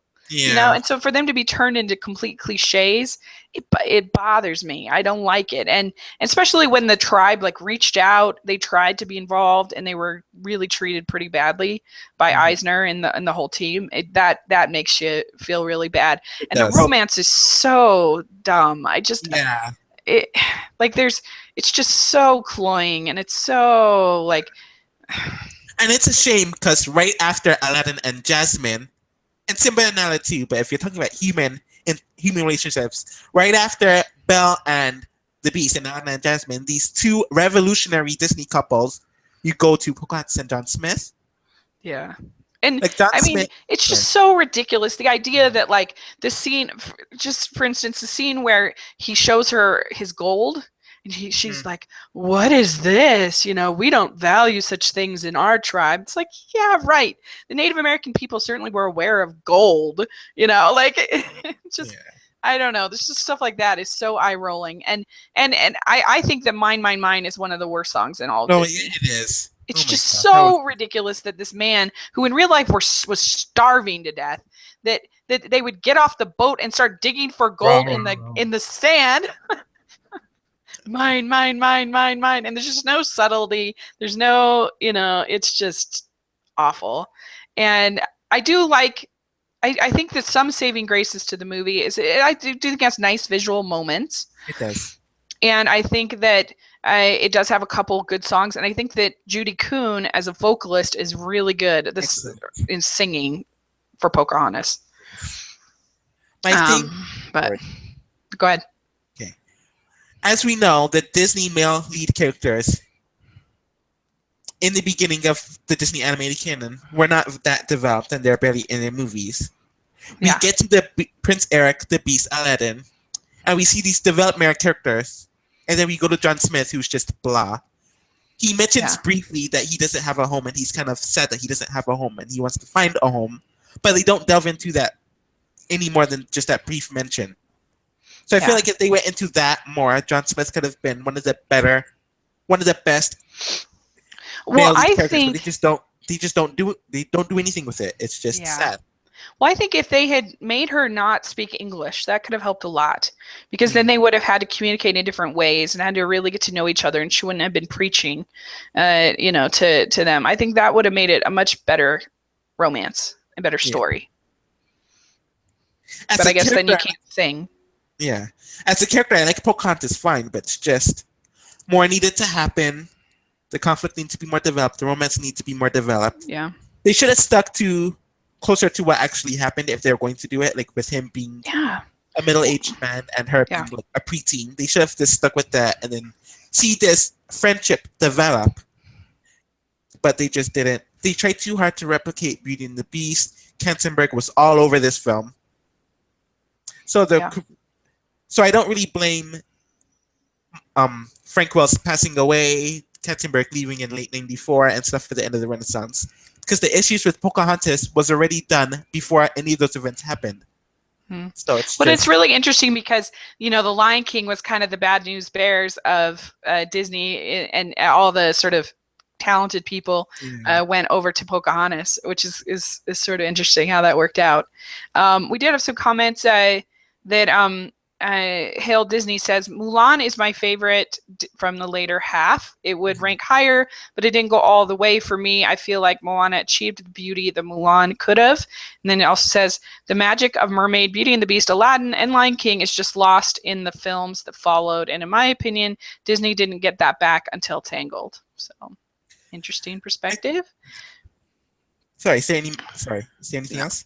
Okay. No, I mean, and I do love Mulan. I think it is a little underrated. I really do like the way that the movie kind of takes on gender politics and gender dynamics, and the way that women are and the way that men are, and this character trying to pretend to be a man, I think is interesting. And I actually really like the songs. The villain is lame, so that's the big downside to it, but I think it's entertaining. I think Mushu is funny, so I like it. Mulan and Sleeping Beauty were the two that I watched every single day when I was very little. Like, those were the two films I watched. And like as like you enter the animation community online and you start to do your research, Mulan and Tarzan were fixing the issues that were in Pocahontas, Hercules, and Hunchback. And you can see that in the critical reception and the box office of those last two films. But then they kind of lost what they were building up to in Mulan and Tarzan in the post-Renaissance. Mm-hmm. But those two films were pretty darn close to the other four films. Yeah, I think so. I agree.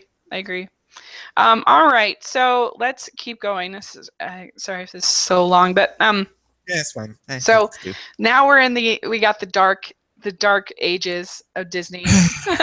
the roughest. As hard as the package films can be, at least they're sort of weird and different and short.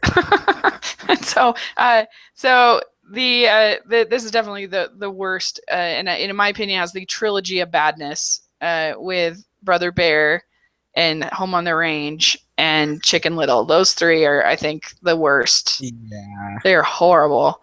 But let's talk about. There are some good moments here. My favorite, I do like the one that you picked a lot. But the one that I will pick is the Emperor's New Groove. Yeah. Just because I think it's really funny, and it's hard to write comedy. It's hard to write something and so I think sometimes comedies aren't given enough credit for the difficult task that it actually is to do. Mm-hmm. And I think it's consistently funny from beginning to end. I love Yzma. I think she is really fun, and Kronk is hilarious. And sure, it's not that visually inventive, but we're talking about a period that's just not that visually inventive of a period for Disney. And you do have some sort of cheesy moments between Cusco and Pacha, but I don't know, it's a nice little friendship and a nice story for kids, I think, and like lessons that you learn, and it just has it sort of has, I think, what the Wizard's Duel was kind of trying to do, the end when she's taking all the potions, I think has a little bit of that feel, but I think it's better executed because we've had Yzma from the very, very beginning, where we didn't have that with Mim, and we didn't spend all this time on these lessons. And I love my favorite joke in all of Disney is in Emperor's New Groove when there's pull that lever. He's like, wrong lever. Yes. And then why did we even install that lever? Rest in peace, Eartha Kitt. That makes me laugh. I think that's really funny. And that's probably my favorite from. I think Atlantis Lost Empire is a little underrated. It wasn't quite as good, I have to admit, on the rewatch as the first time I did my blog review, but I still think it's an entertaining adventure if you just want like a Indiana Jones kind of adventure. I think it's fun. But I think the Emperor's New Groove is my favorite. So what's your favorite? Okay, just want to comment on the Emperor's New Groove. Oh, yeah, please. I feel like it's a very, very, very tiny bit overrated. Just a little bit. Mm-hmm. Like, it did make me laugh here and there, which is mostly my Kronk. But the film was just a bit too slow-paced for me. Okay. But there's apparently, in 2000, there's a battle between this film and The Road to El Dorado, where they're fighting for release dates. And both companies knew that the other company was making similar films. But obviously, The Emperor's New Groove ended up being more successful, more critically praised, while The Road to El Dorado was just kind of So it's just kind of interesting how Yeah, Those that two is films came interesting. out at the same time. It's kind of like the second battle of Ants versus A Bug's Life, kind of. That's So there's true. just that. That's a good point. I watched the series of The Emperor's New School a lot when I was a kid, just because that's just what it was one of the only things on Disney Channel that was interesting. So there's that. Interesting. Yeah.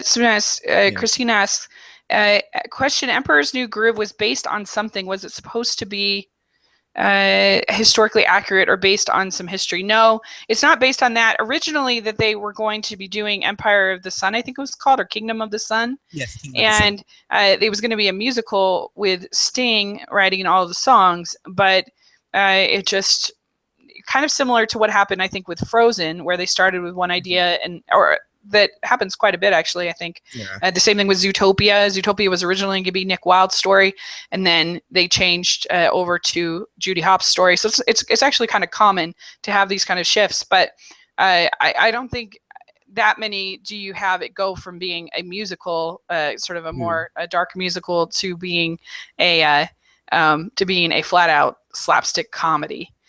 That's pretty dramatic. With only using one of the songs, poor Sting. But I think it's maybe a little overblown by just because of the fact that we have a documentary about it. Yeah. and most of these times when this happens, you don't have it being sort of documented the way that they did then. But no, it's not based on any kind of history or any kind of lore or myth or anything like that. It's pretty remarkable that's as good as it is, because they basically like completely rewrote it and completely redid it with like 9 months to make it, which is amazing. Anyway, what's your favorite from this era? My favorite's kind of the obvious choice. It's Lilo and Stitch. Lilo and Stitch and the Emperors were the only two that I knew existed. Right. Because I grew up in the early to mid 2000s, and I wasn't hearing about Atlantis, I wasn't hearing about Treasure Planet, I wasn't hearing about Home on the Range. But Lilo and Stitch was one of the only ones I actually watched in theaters. So what I liked about it is that it wasn't trying to cater to the preteen to teenage male audience, which a lot of animated films at the time were trying to do, like Sinbad, The Road to El Dorado, Titan AE, all those type of films, and even Atlantis and Treasure Planet. And that audience kind of just, they weren't drawing in the big numbers.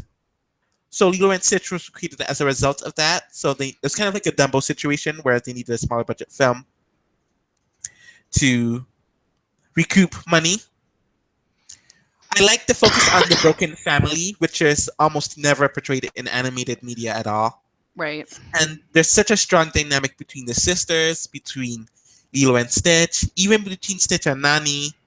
Nani and David was kind of hinted at, but it wasn't focused too much.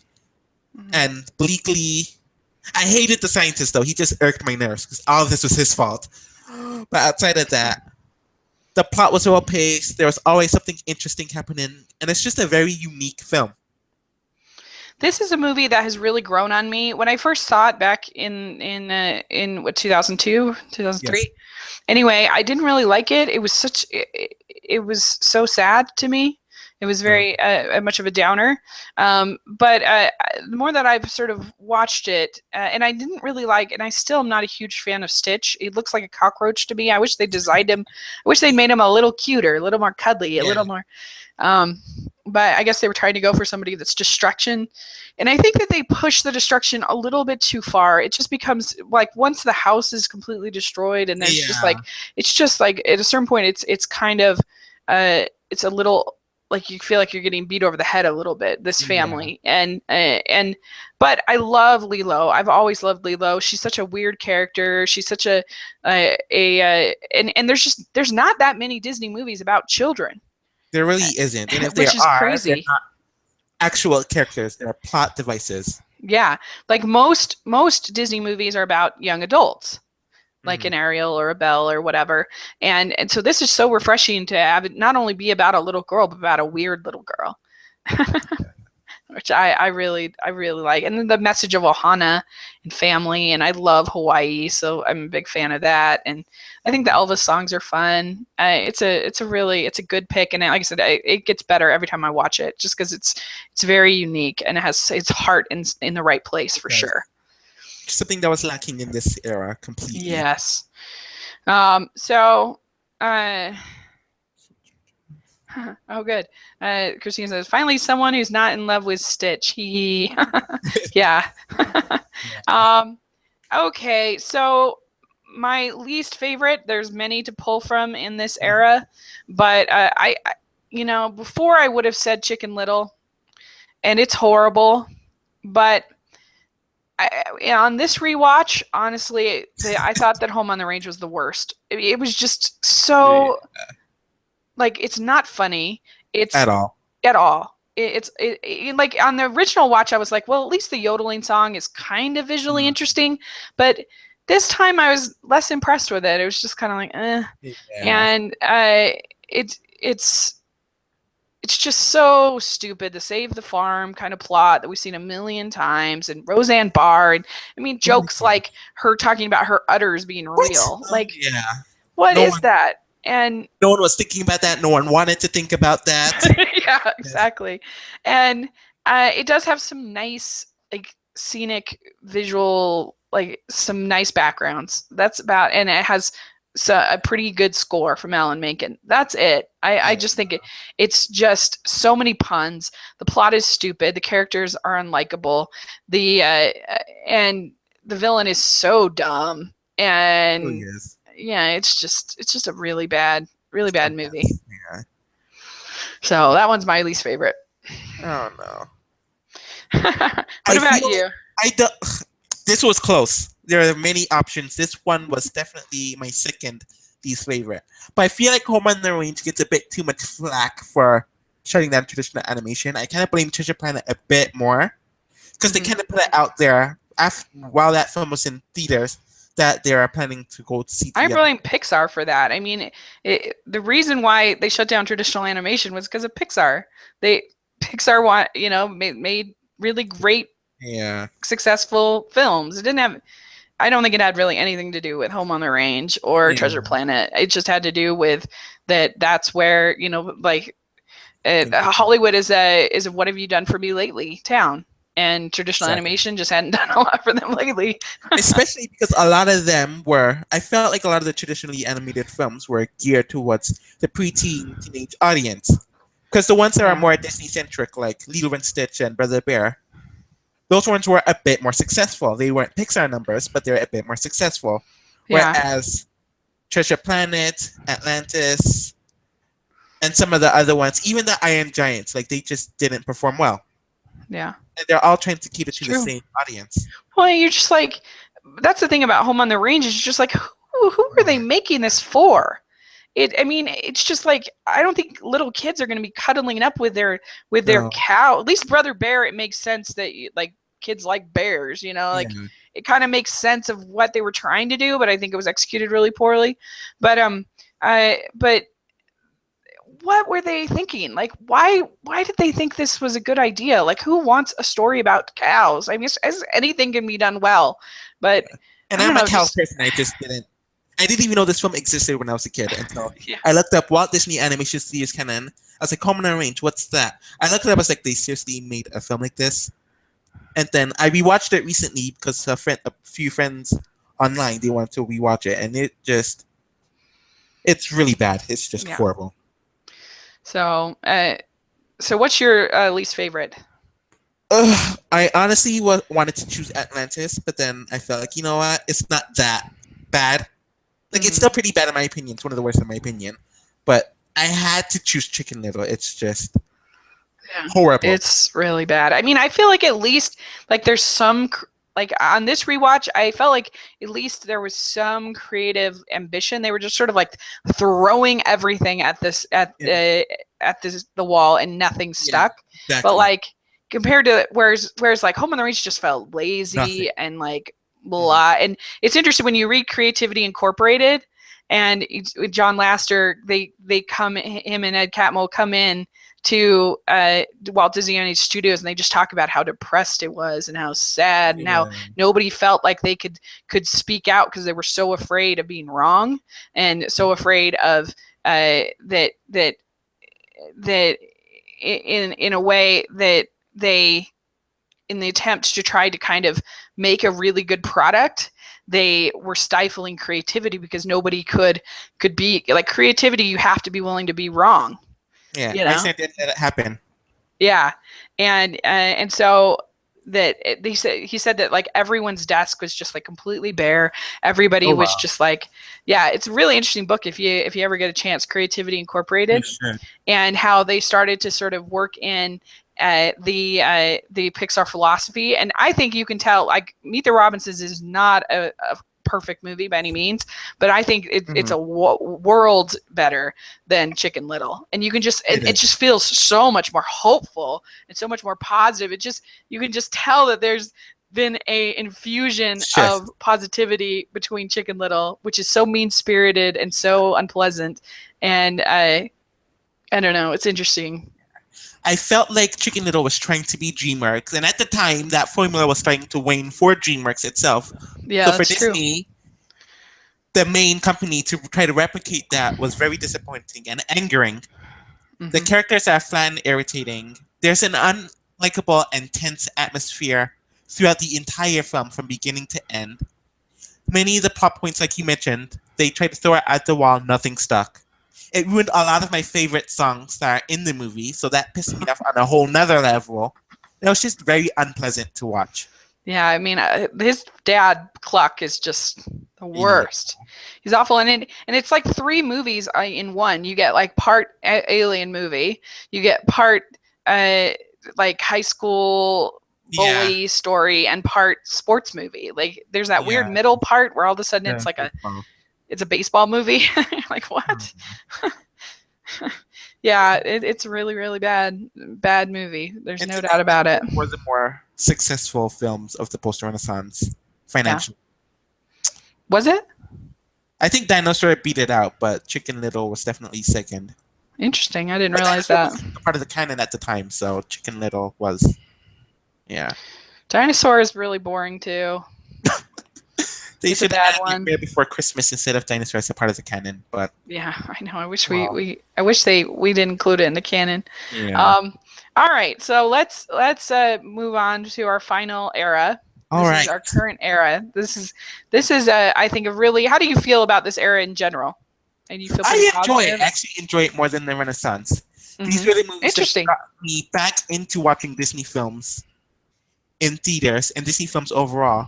As a child, I didn't realize that I didn't watch a lot of the Walt Disney animated features at all. I watched The Incredibles, I watched Finding Nemo, I watched Ratatouille, I watched Monsters Inc. I watched those films in theaters.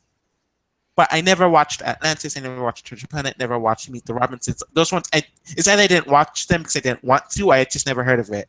So The Princess and the Frog, Tangled, and those were the films that got my family and I back into watching them in theaters. So Yeah. Yeah, I had the same experience. I really didn't. I was kind of out on animation actually, except for Pixar. And then I saw Tangled, and Tangled really kind of brought me back into the fold. I loved Tangled, and then I've really liked all of these, pretty much on some level at least, all of these revival films I've enjoyed. I agree. So my favorite. Well, no, you go first. What's your favorite of this era? It's tough. Yeah, I was going to choose one, but I'm pretty sure you're going to talk about it in some way. So I chose Tangled. The reason, actually, no. While I was making this, I didn't know whether to include The Princess and the Frog under this era or the post-Renaissance, but I just either way, it wasn't going to be in the list. So I just stuck with Tangled. What I liked about Tangled is that it executes the show don't tell format really well, which is something that The Princess and the Frog doesn't do well at all. Right. I like that there's a small cast, so it gives each of the characters a lot more focus and development. There's always, for some reason, there's always a need to add so many characters in animated movies, and it just ends up being a cluttered mess a majority of the time. It's true. So just have those few characters in Tangled to focus on was a relief, and it was refreshing. The animation colors brilliant, and the world building is amazing. I'm glad that there's a TV series that's going to air in a few days, I believe. So I'm looking forward to see how the world building is extended. And I like how it mixes the old and new without dissing the old and avoiding it having the potential to age poorly in the future. Mm-hmm. Yeah, I love Tangled. I love it. I mean, and the imagery of I'll never forget seeing those lanterns in 3D. That was just incredible. It's so beautiful, and I love Mother Gothel. I think Mother Knows Best is one of the great villain songs. Hilarious, so good, and we've had a lot of surprise villains in this era, and so Yes. Tangled is the one that's just the flat out traditional Right, yeah. villain, which is really nice. In retrospect, I appreciate the film for that too. Yeah, me too. Me too. I love the chemistry between Flynn and Rapunzel. I think that's really well done. It's basically their first romantic comedy that Disney ever did. That you actually have real like dialogue between the two of them, and real time. I mean, Aladdin, I guess would be your next closest one. Yeah, she wasn't on the journey with them, so that's And so yeah, I think it's a great pick. I can't argue with it. I mean, some people aren't as crazy about the songs, but I actually like the songs. Yeah, I like Mother Knows Best the best. That was the stick out for me. Yeah, me too. Me too. But I enjoy all the songs. They're kind of pop songs, but I like them. Yeah. I think they're good. A good choice. It's hard for me because I love Frozen. I do, and I know a lot of people like to hate on it and think it's horrible, but I really like it. I like Elsa's journey. I really like Anna. I like the story about two sisters.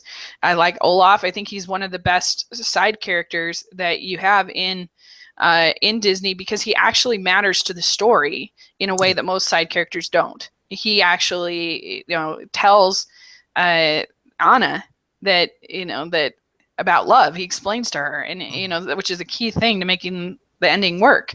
And I thought that Hans really was a great surprise, and I love the songs so much. I'm just a huge fan of that style of singing and that style of song, so I loved it. I love the songs. Yeah, I do. And so I love Frozen, and I love Tangled, and it's tough. It's just really tough because I love Moana too. And and I love Zootopia too. I don't know. I'm just very torn on this one because I really like all of these films just about the same. But I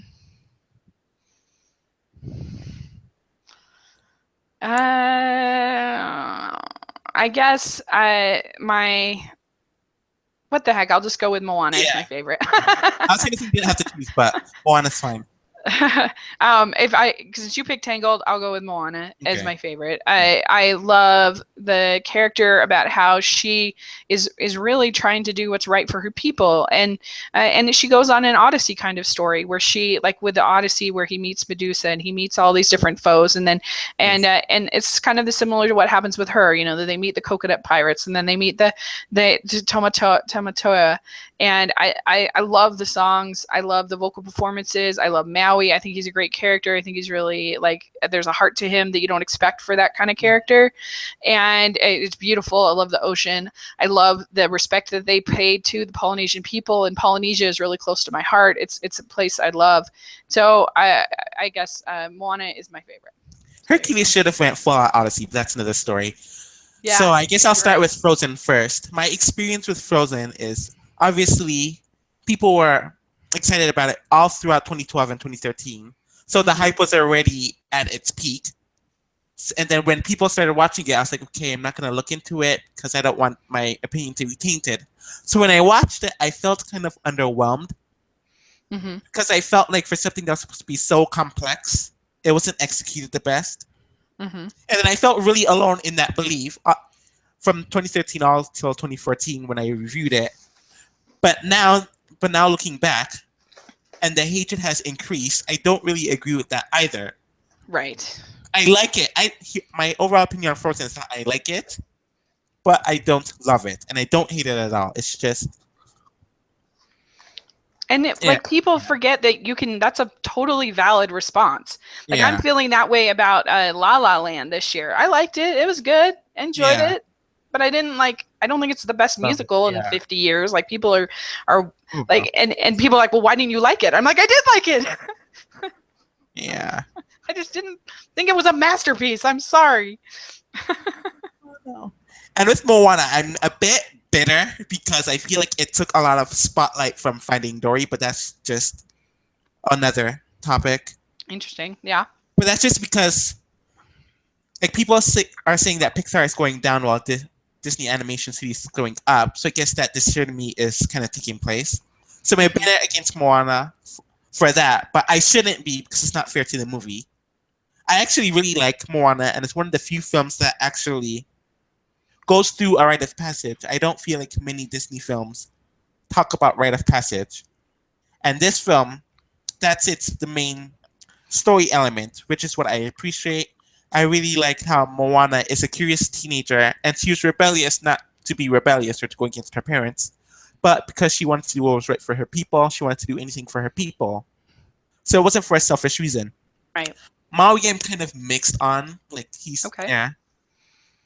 But I think I mix on him because there's this trend with Disney males that they have to be this ruggish type. And in a way that kind of like this singer like not making fun of, but that's true. Making the Prince Charming types look less than. Mm-hmm. So I'm just not fond that of is the true. more recent. We haven't had more of a not effeminate, but more of a like the last bunch of men have all been sort of sarcastic, whether it's Kristoff or Hiro or I guess Tadashi was kind of a softer sort of character, but he's not in it that much.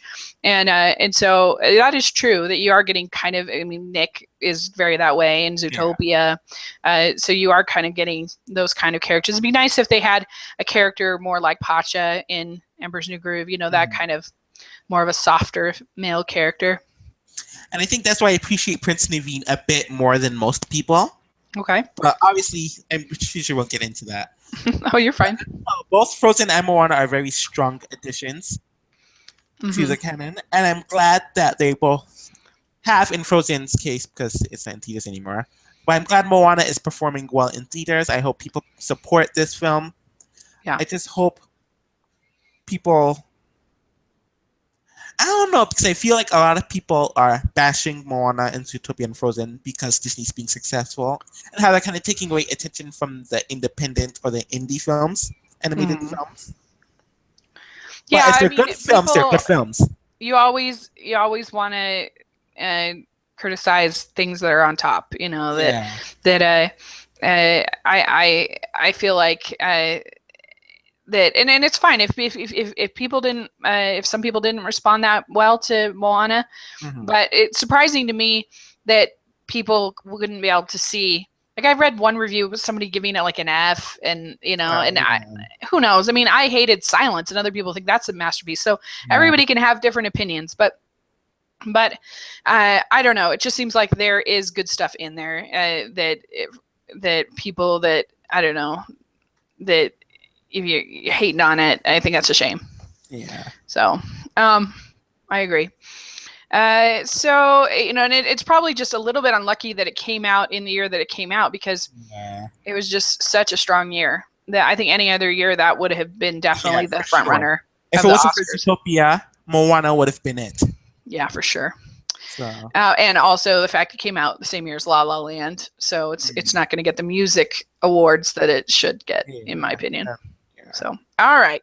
Well, so my least favorite is controversial, I guess, in this. My least favorite is Wreck-It Ralph. I don't think it's a bad movie. I don't hate it, but I definitely think it's one of the most overrated of Disney films. I just think it's so disappointing when they have this great setup, and I have great lead character with Ralph, who is kind of a little bit softer, I would say. Yeah, he's the exception out of all the. Yeah, and Felix is a little bit too. Yeah. But you get to this setup with you got this amazing station that can lead to all these different games, and you spend almost the whole time in Sugar Rush, and it's just so disappointing to me. They had the opportunity to go all over the arcade, and he could get his clues and his coins and stuff and then get the medal. They get the medal in the middle of the end. What should be the ending of the movie is in like the first 20 minutes.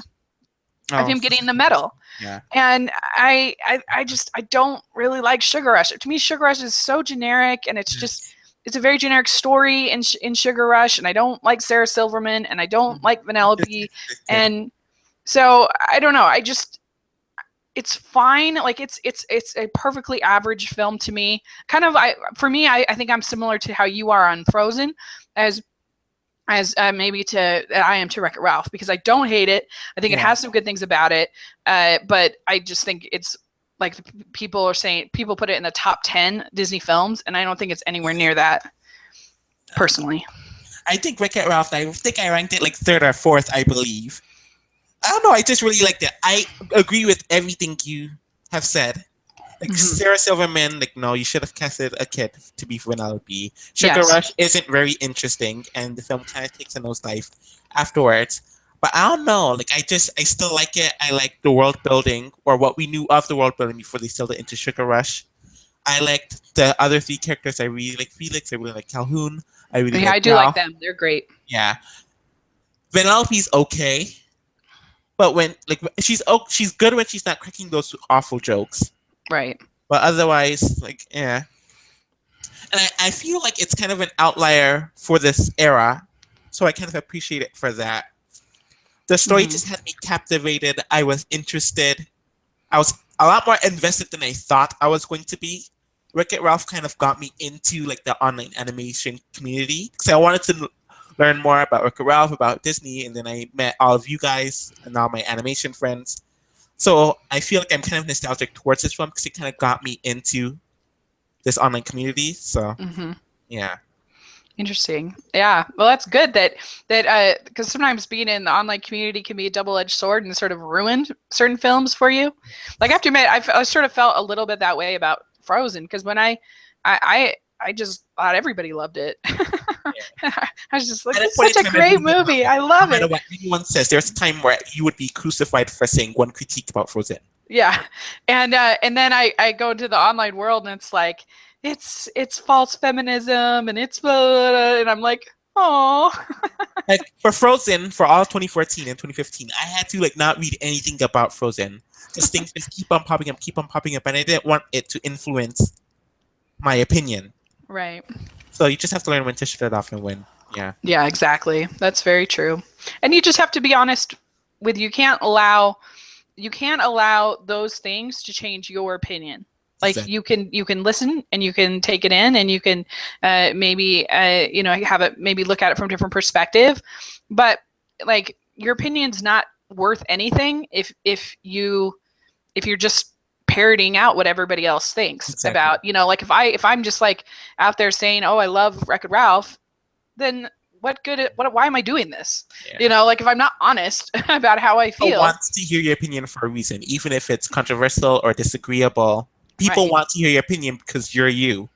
Right. So you shouldn't follow the hegemony or the popular opinion every single time. Just to fit in. Exactly. And you shouldn't be a contrarian just to not fit in as well. Exactly. I think that's what's bothering me a lot as I'm on Twitter and reading these things about the animation industry. It's just very depressing and it makes you angry. But at the same time, you don't want to rant because that makes you look crazy. So it's just a balance that everyone I'm working on. Well, I mean, that's the great thing about producing your own content is you get to say, you get to, to as opposed to just being a commenter, but you get to explain your opinion, and that's very empowering. Yeah. But yeah, people sometimes I think are too scared to, and it can be hard when you have an opinion that is going to be kind of controversial or whatever. Yes. And it can be tough. It can be tough to do, but you got to do it. Yes. You got to do it. And so, all right. So what's your least favorite of this era? My least favorite is Big Hero 6. While I can say a lot about Frozen, I can say a lot about Tangled, I can say a lot about Wreck-It Ralph, Zootopia, Moana, The Princess and the Frog, I have very little to say about Big Hero 6. It was just overly predictable to me from beginning to end. And the one thing that I do like about the film is the mourning and the grieving process, because in almost every single Disney film, that's completely ignored. The person just dies and they can't just move on from it or skip over the entire process to get to the happily ever after. So, and I feel like the dynamic between the characters outside of Hero and Baymax is extremely weak. You never really see Hero care that much about the other four. You don't really get to see that interesting dynamic and that interesting interaction. And otherwise, I just don't really care much about it. Or I can't comment much about Big Hero 6. It's just eh. And I'm kind of salty that it won the Best Animated Feature over How to Train Your Dragon and got a lot more accolades than some of the other films, because 2014 was a very strong year for animation. Well, it was, yeah. Sorry, go ahead. Okay. I actually would have picked it out of those three of the mainstream that were nominated, because I personally, for me, How to Train Your Dragon, I don't like the way they handle the mother. It just bothers me, and the way that she's just like welcomed back after abandoning her family with like, I don't know, I don't like it, and it's not realistic. What's that? Yeah, and so I don't know. I just thought there's such heart in Big Hero 6, and I really do like the relationship between the two brothers, and like I said, talking about dealing with grieving and loss, and Baymax is such a wonderful character, and so I really like it. But I do agree with some of what you're saying, that I think that the side characters could be better developed. I like how diverse they are, and I like I like the fact that there's an African American character, and I like the fact that there's Asian characters, and that girls can be smart and boys can be smart. All those things I think are good, but it definitely could have been developed a little bit better. And I didn't mind Callahan the first couple times I watched it, but I have to admit, this watch,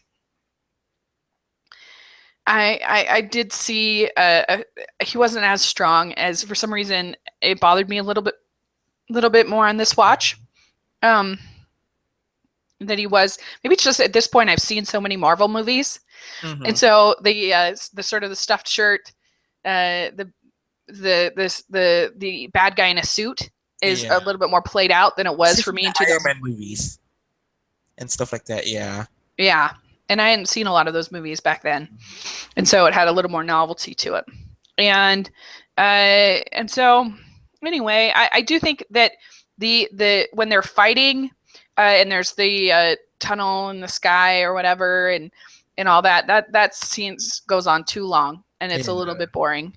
But I when he has to let go of Baymax, I think that scene is so emotional. I really like it, but yeah, it's I'm curious to know what they'll do with the series of that. I think that has potential, don't you think, as a TV series? Yes, I'm glad that they're doing a TV series, so they can develop the side characters, so there can be a stronger dynamic, so we can see them after the happily ever after, so we can see a lot of the things that I felt was missing in the film. So I'm very glad there's a TV series for this. This was the perfect choice for a TV series. I agree. Excited. I'm going to watch it when it comes out later this year. I'm probably going to review it. I'm looking forward to it. Me too. I think I understand. I'm surprised you didn't pick Winnie the Pooh as your least favorite. I don't know. That film's kind of just Like, I'm not as low about it as some people are, but it was just a really bad choice, especially if they want to revive traditional animation. And especially with the performances of the Winnie the Pooh sequels that were released in the 2000s that didn't really perform well. I just didn't think it was a smart choice for Winnie the Pooh to be the second choice to revive traditional animation. I just thought it was a bad choice. But as a film, it's all right. It's fun enough. But I think it's for little kids, and I think it's good for little ones. All right, wow. So we finished. Holy cow. Woo. So somebody asked, what is your number one and least favorite of the whole canon? That's a hard question. Choose. I'll say, what did I choose? It was between Tarzan, Beauty and the Beast, and it might have been Wreck-It Ralph, but I think my opinion changed since then. But this is hard. And Lady and the Tramp's up there too. I've never really chose a favorite. Those are all I guess really I'll choose good. Tarzan just because we haven't really spoke about it. But I really like how Tarzan was more of an introvert, and like that we focus on the emotional struggle. I just found Tarzan to be a step up in the right direction before things just kind of took a nosedive again.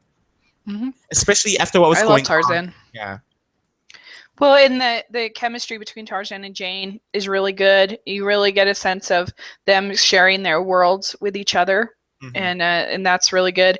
And I think that the background music works pretty well for the most part. I kind of wish sometimes that the character development was happening with the characters instead of Phil Collins telling us, like, Yes. come with me and see my world, Oh. and whatever. And like, I wish I was hearing the characters say that instead of being told that that's what they're saying. Yeah. But I really do love the artistry when he's like surfing through the jungle is just Yes. beautiful, and it has, I think, an equally strong female and male character, which is unusual.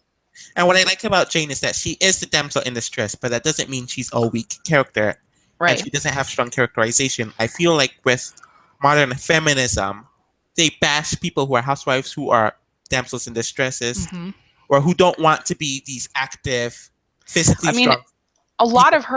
of her growth occurs in montages, so you kind of have to be paying attention Yeah. as she kind of gets out of her shell quite a bit. But yeah, no, I agree. I think that it's false. It is false feminism to assume that you can't be soft and you can't be feminine and you can't be, like we were talking about with Cinderella, that those characters can be feminist, in my opinion. And certainly Jane can, I think, for sure. So my favorite is a toss-up between, if you're talking about just my favorite, then it's The Little Mermaid. If you're talking about the one I think is the best, I think it's Beauty and the Beast. My least favorite right now is Home on the Range is my least favorite. I think it's the worst one. It's just so lazy, so boring. It's so... And I that and Chicken Little are I think the two worst Yeah. of Yeah. Disney. Those two are definitely down there. Yeah. Brother Bear's below Atlantis, so I talk about Brother Bear. I just found Teenage Yeah. way too unlikable throughout the entire film. Yeah. Koda was very annoying. I felt Yes. sympathy for his brother, not Sitka, but the other one, Denahai. I felt Yeah. bad for him, but it was just, I don't know. And then the modern talk, and then the Phil Collins songs Oh, weren't they used do. The as songs are efficiently. horrible. Yeah. In Like I that. love Tina Turner, but she wasn't a good fit for the film at Yeah. all. Like just every decision they made in that movie, I disliked. Yeah. The way that they have the hand drawn characters on top of the deep canvas, it just looks weird. Yeah. And I don't think that the moose are funny, Yeah. like at all. They didn't make me laugh, and sometimes I'm like, I'm offended that that's how we are seen as and portrayed as. Not Yeah. all of us are like that. right. It's just very frustrating. Like you said, he doesn't smile. The lead character doesn't smile for like over an hour Oh of my the God. movie. He's just complaining and grumbling, and that scene where the big revelation is so obvious. I mean, Yeah. everybody knows. Whatever. It's so obvious, and then to have Phil Collins be like, I need to tell you something hard. Yeah, it's just like, oh. Yeah, I don't know. So anyway, that is a really bad one for sure, and it had, I think, a lot of potential. So in some ways, whereas I really don't think there was any potential in Home on the Range. Home on the Range is just a bad idea from start to finish. Mhm. It was, I don't know what they were thinking. Yeah. So let's see, a couple more questions real quick before we go. Is there plot holes in Lion King? Because I'll tell every Frozen hater that Lion King has plot holes too. Yes. It does. Every movie has plot holes. There's certainly like, why does Simba, where is this place that has all of this jungle that's within walking distance of of Pride Rock, and why don't more people go there? And it's like, what has been happening? With the, I guess you just kind of have to accept that Scar, and then that everything would go, like even nature revolts Very against them. convenient. But I don't know. I can't think of any other ones off the top of my head, but there's definitely some there for sure. If you look hard enough, you'll find some. Yeah, exactly. But who cares? It's a really good movie. And let's see here. Next question. Is it true there's not going to be Walt Disney Animation Studios film this year? That is true. It's unfortunately true. It is unfortunately true. I kind of wish they had waited and done Moana this year. I think that would have been smarter, especially with how weak this year is in animation. Looking forward to Cars 3 out of everything else. Obviously Coco 2, but Cars 3. Yeah. I was really impressed with that trailer. They did a great job. Yeah. Somebody should get an advertising award because that was brilliant. No one was talking about it beforehand. Exactly. Like I've never seen such a turnaround.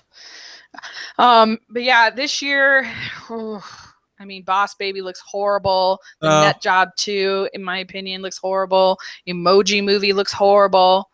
So I mean, I'm finding myself looking forward to Smurfs and My Little Pony, which normally those wouldn't be at the top of my list. Yeah, I'm not looking that forward to the Lego Batman movie or the Ninjago movie. That trailer was just I don't know. Yeah, Ninjago. I'm actually really excited about Lego Batman, but because it just looks really, really funny. But yeah, it's kind of a bummer year for sure. So it's a shame. Hopefully, we'll get some good independent. There's a new film coming out in the summer by the creator of When Marnie Was There, and Secret World of Arietti, and so that should be really good. From I don't think it's officially Studio Ghibli, but because I guess they're not there anymore. I don't know. Maybe it will. But anyway, it's the same director, and it looks really good. And then you have the English dub of Your Name coming out in April, so that'll be good. Okay. So there's some things to look forward to, but there's a lot that look really lame. This year would be a great year for me to get into more of those non-mainstream films. So I'm looking forward to that. Mm-hmm. Yeah. So, all right. I think that we got everybody's questions. So next year we will get Wreck-It Ralph 2, which I'm just hoping that they make use of the whole arcade and we don't spend all this time in Sugar Rush. And then Gigantic, which has the Lopez's songwriting team from Frozen. So I'm really excited about that. I'm looking forward to that. Yeah. Gigantic. Me too. So, and we have one more comment. Let's see. Elena needs a Walt Disney movie because it's not fair that she has to have not so great animation. Yeah, they're talking about Elena of Avalar, who is actually an official Disney princess, even though she just has a TV show. And the TV show is good. It's really good, actually. It has good stories. She's a great character, and it has actually pretty good songs. It's impressive. So I agree. I think they need to make a movie with Elena for sure. They should at least make a Disney Tunes film with her. She needs to be in a movie if she's going to be a Disney princess, I think. Tunes is on hiatus until 2019 for we don't know why, but yeah, they're just on hiatus. Yeah. And then just a few more here. Where do you want a new Disney movie to take place? Do you have any? What would be your pitch? That's so hard. They did South America. They did Africa. They did Asia. They did Australia. I personally would like to see another urban environment. We've really only had 2 in the whole history of Disney. We've had Oliver and Company, and we've had Big Hero 6. I would like to see a cityscape, with again. I think that would be kind of fun. Yeah, that would be, as long as it's not filled with pop culture references or like corny dialogue. Yeah, I mean, I guess Zootopia kind of is a city, I guess, but you know what I mean, like a more modern city. So, all right, I think that covers everything. Well, thank you so much. I know this is a long podcast, but this was really fun for me, and I had a lot of fun doing my videos every week. And I must say, it's been nice to have a little bit of a break, but I appreciate you going over this. Working, but maybe next time. Yeah. But I appreciate you going over this with me. And where can people find you? You can find me on Twitter under Annie654. You can find me at animatedkid.wordpress.com. And yeah, that's really it. Cool. Well, thank you very much. And you can find me at Smiling LDS Girl on social media and 54 Disney Reviews on my blog. And I have a link down to all of that and the playlist for all of the Canon reviews if you want to check those out. And continue to just put your comments in. And I will be doing on Saturday a special podcast with Jeremy and Abby and Richard, and we are going to be ranking the Harry Potter movies. So that should be really fun. So something to look forward to. And then one last question is from Christina is, where did you get your t-shirt? So my t-shirt is here. I'll try to show you guys. So my t-shirt is all of the forgotten Disney princesses. Yes. And so you have, Marianne and however, I forget her name, Eloanwe, Esmeralda, Megara, Jane, Kia, Captain in Treasure Planet, Amelia, and then you have Giselle. And I got it from TeePublic on if you go on their website. So they have a lot of really fun specialties that you can get. So, all right. So thanks again. I really appreciate it. And we will talk to you all later. Having me.